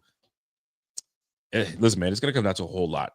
Coaching is going to be involved with Joe Brady, Bobby Babbage, Coach McDermott with Andy Reid. It's going to come down to quarterback play, who executes, who doesn't, who runs the ball well, who protects better. There's a whole lot of stuff that's going to be going down. So pick your poison. Pick your poison on where it's going to be important. Choose it, and it's going to. We talked about it earlier. I mean, I agree with Richie. I think it comes down to situational football, and that, of course, has a lot to do with the head coach. For sure, man. You pick your poison, man. It's going to have some of the special teams. Boom. Turnovers. Boom. You name it. You got it. Coin toss. By the way, I think Coach Andy Reid wants to defer. Apparently, I saw that he wrote that he prefers deferring to the second half. I think most do. That's going to be interesting to see what goes down. Anyway, Scott Van Loo, what up, Scotty? Scotty says, okay, boys, do you think Mahomes and Andy Reid would focus more on the running game? And if that doesn't work, Mahomes will open up the screen game, Kelsey and Worthy. I think they're going to dig so deep into that offensive bag and look at where our weaknesses are, because now they know rookie safety. Maybe we can take a couple shots down deep because we have a safety that is a rookie, inexperienced.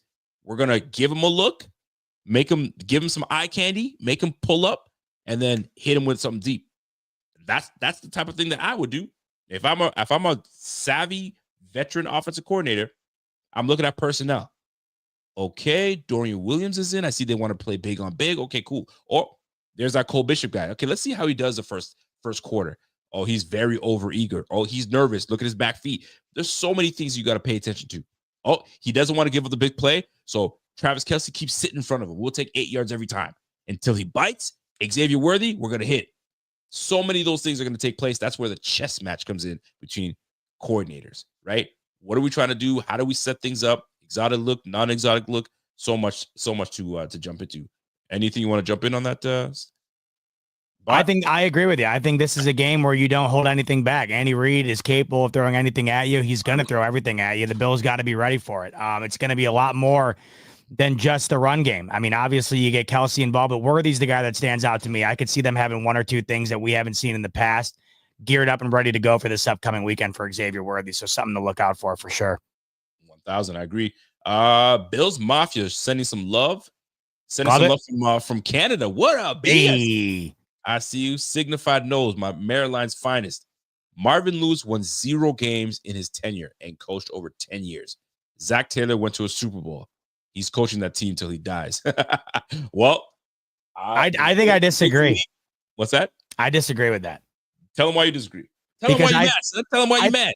I think Joe Burrow legitimately runs that organization. I do. I think that they do the bidding of Joe Burrow, and rightfully so. They know what they have at the quarterback position. And I think if they miss the playoffs again next year, you look at what Joe Burrow did this year, he should have been an MVP candidate based on how he played. That offense was as good as any in the league, and they did not make the playoffs. Yep. And that inevitably is going to fall on the shoulders of the head coach at some point. And this has happened multiple times now with the Bengals. And I know that they reached the Super Bowl, but we know it's a what have you done for me recently league. And I think if they miss it again next year, I don't anticipate they do. But if they did, I could 1,000% see Zach Taylor's seat being real hot at the end of this upcoming season here. And I don't disagree. I think you're bang on that. Big time. But here's one thing I will add though. You mentioning that Burrow runs that squad. whatever. If Burrow has a great relationship with Zach Taylor, he sticks around. That's but true. This league is so every owner is watching every other owner, and they're making changes and they're seeing success with some teams and no success in another. And it goes back to looking like a coach at McDermott. I was so hard on McDermott. And if you were to ask me right now, do you still want to get rid of McDermott? I'd be like, I like him. I don't want to get rid of McDermott. Right. And I was so sold on it's Super Bowl or bust. And I still feel that way, Super Bowl or bust. But like, he's done so well with what he's got and where he's gotten to. And it comes down to this, and it's happening right now. What if he's going up against the Kansas City Chiefs? And we're right here at the AFC Conference Championship. And I said, get back to me when we get there. Here we are, for frick's sake. And guess what? We had no idea where we were going to be by that time we were having this conversation. Right. So I feel good about it. I feel great about it. So, but for guys like that, man, it's trending. You got to see what's trending around the league. And you saw it. Everybody was firing their coaches left, right, center. No, let me start all over. And a whole bunch of retreads. I mean, look what happened to Tampa. Tampa was going to get the highest paid offensive coordinator in Liam Cohen. And then my man went over to the Jags, and I was going to be the new Jags head coach. Yeah, that was a crazy story. Well, he didn't want the GM. He's like, get rid of that GM, then you got me. Crazy. Like, I can't do that, man. And then he's like, you got to go. I know. I need my coach. Unreal. Crazy league. Bartek is getting on your ass. He said, he is. You're a hard man to get a hold of. Safe travels to the Rock. I'm driving to Connecticut to watch the game with my buddies. This is the healthiest we've been in a while. Need to beat KC at their own game. Go Bills. He's absolutely right. He's driving to my neck of the woods. I'm driving to Rock. He's driving to my neck of the woods in Connecticut. BT, enjoy every second of it. I agree with you. Healthiest we've been. This is what we've been hoping for. And no excuses now. This is the squad we were hoping we had last year going into this game. We have it going into this year's game. Do or die, baby. No other way to put it. No question about it. No question. Shout out to my guy Jonah Paritsky. That's my hometown homie, Jonah. He was my quarterback, the left-handed bandit. What up, Jonah? Jonah comes in and says, a 39-year-old whiz kid, offensive coordinator, get head coaching jobs every hiring cycle.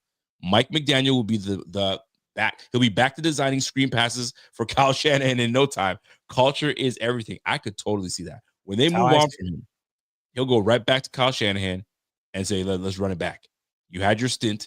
You got your head coaching experience, had some success. Let's run it back. Because right now, he's not ever going anywhere. I don't think Shanahan's ever going to go somewhere.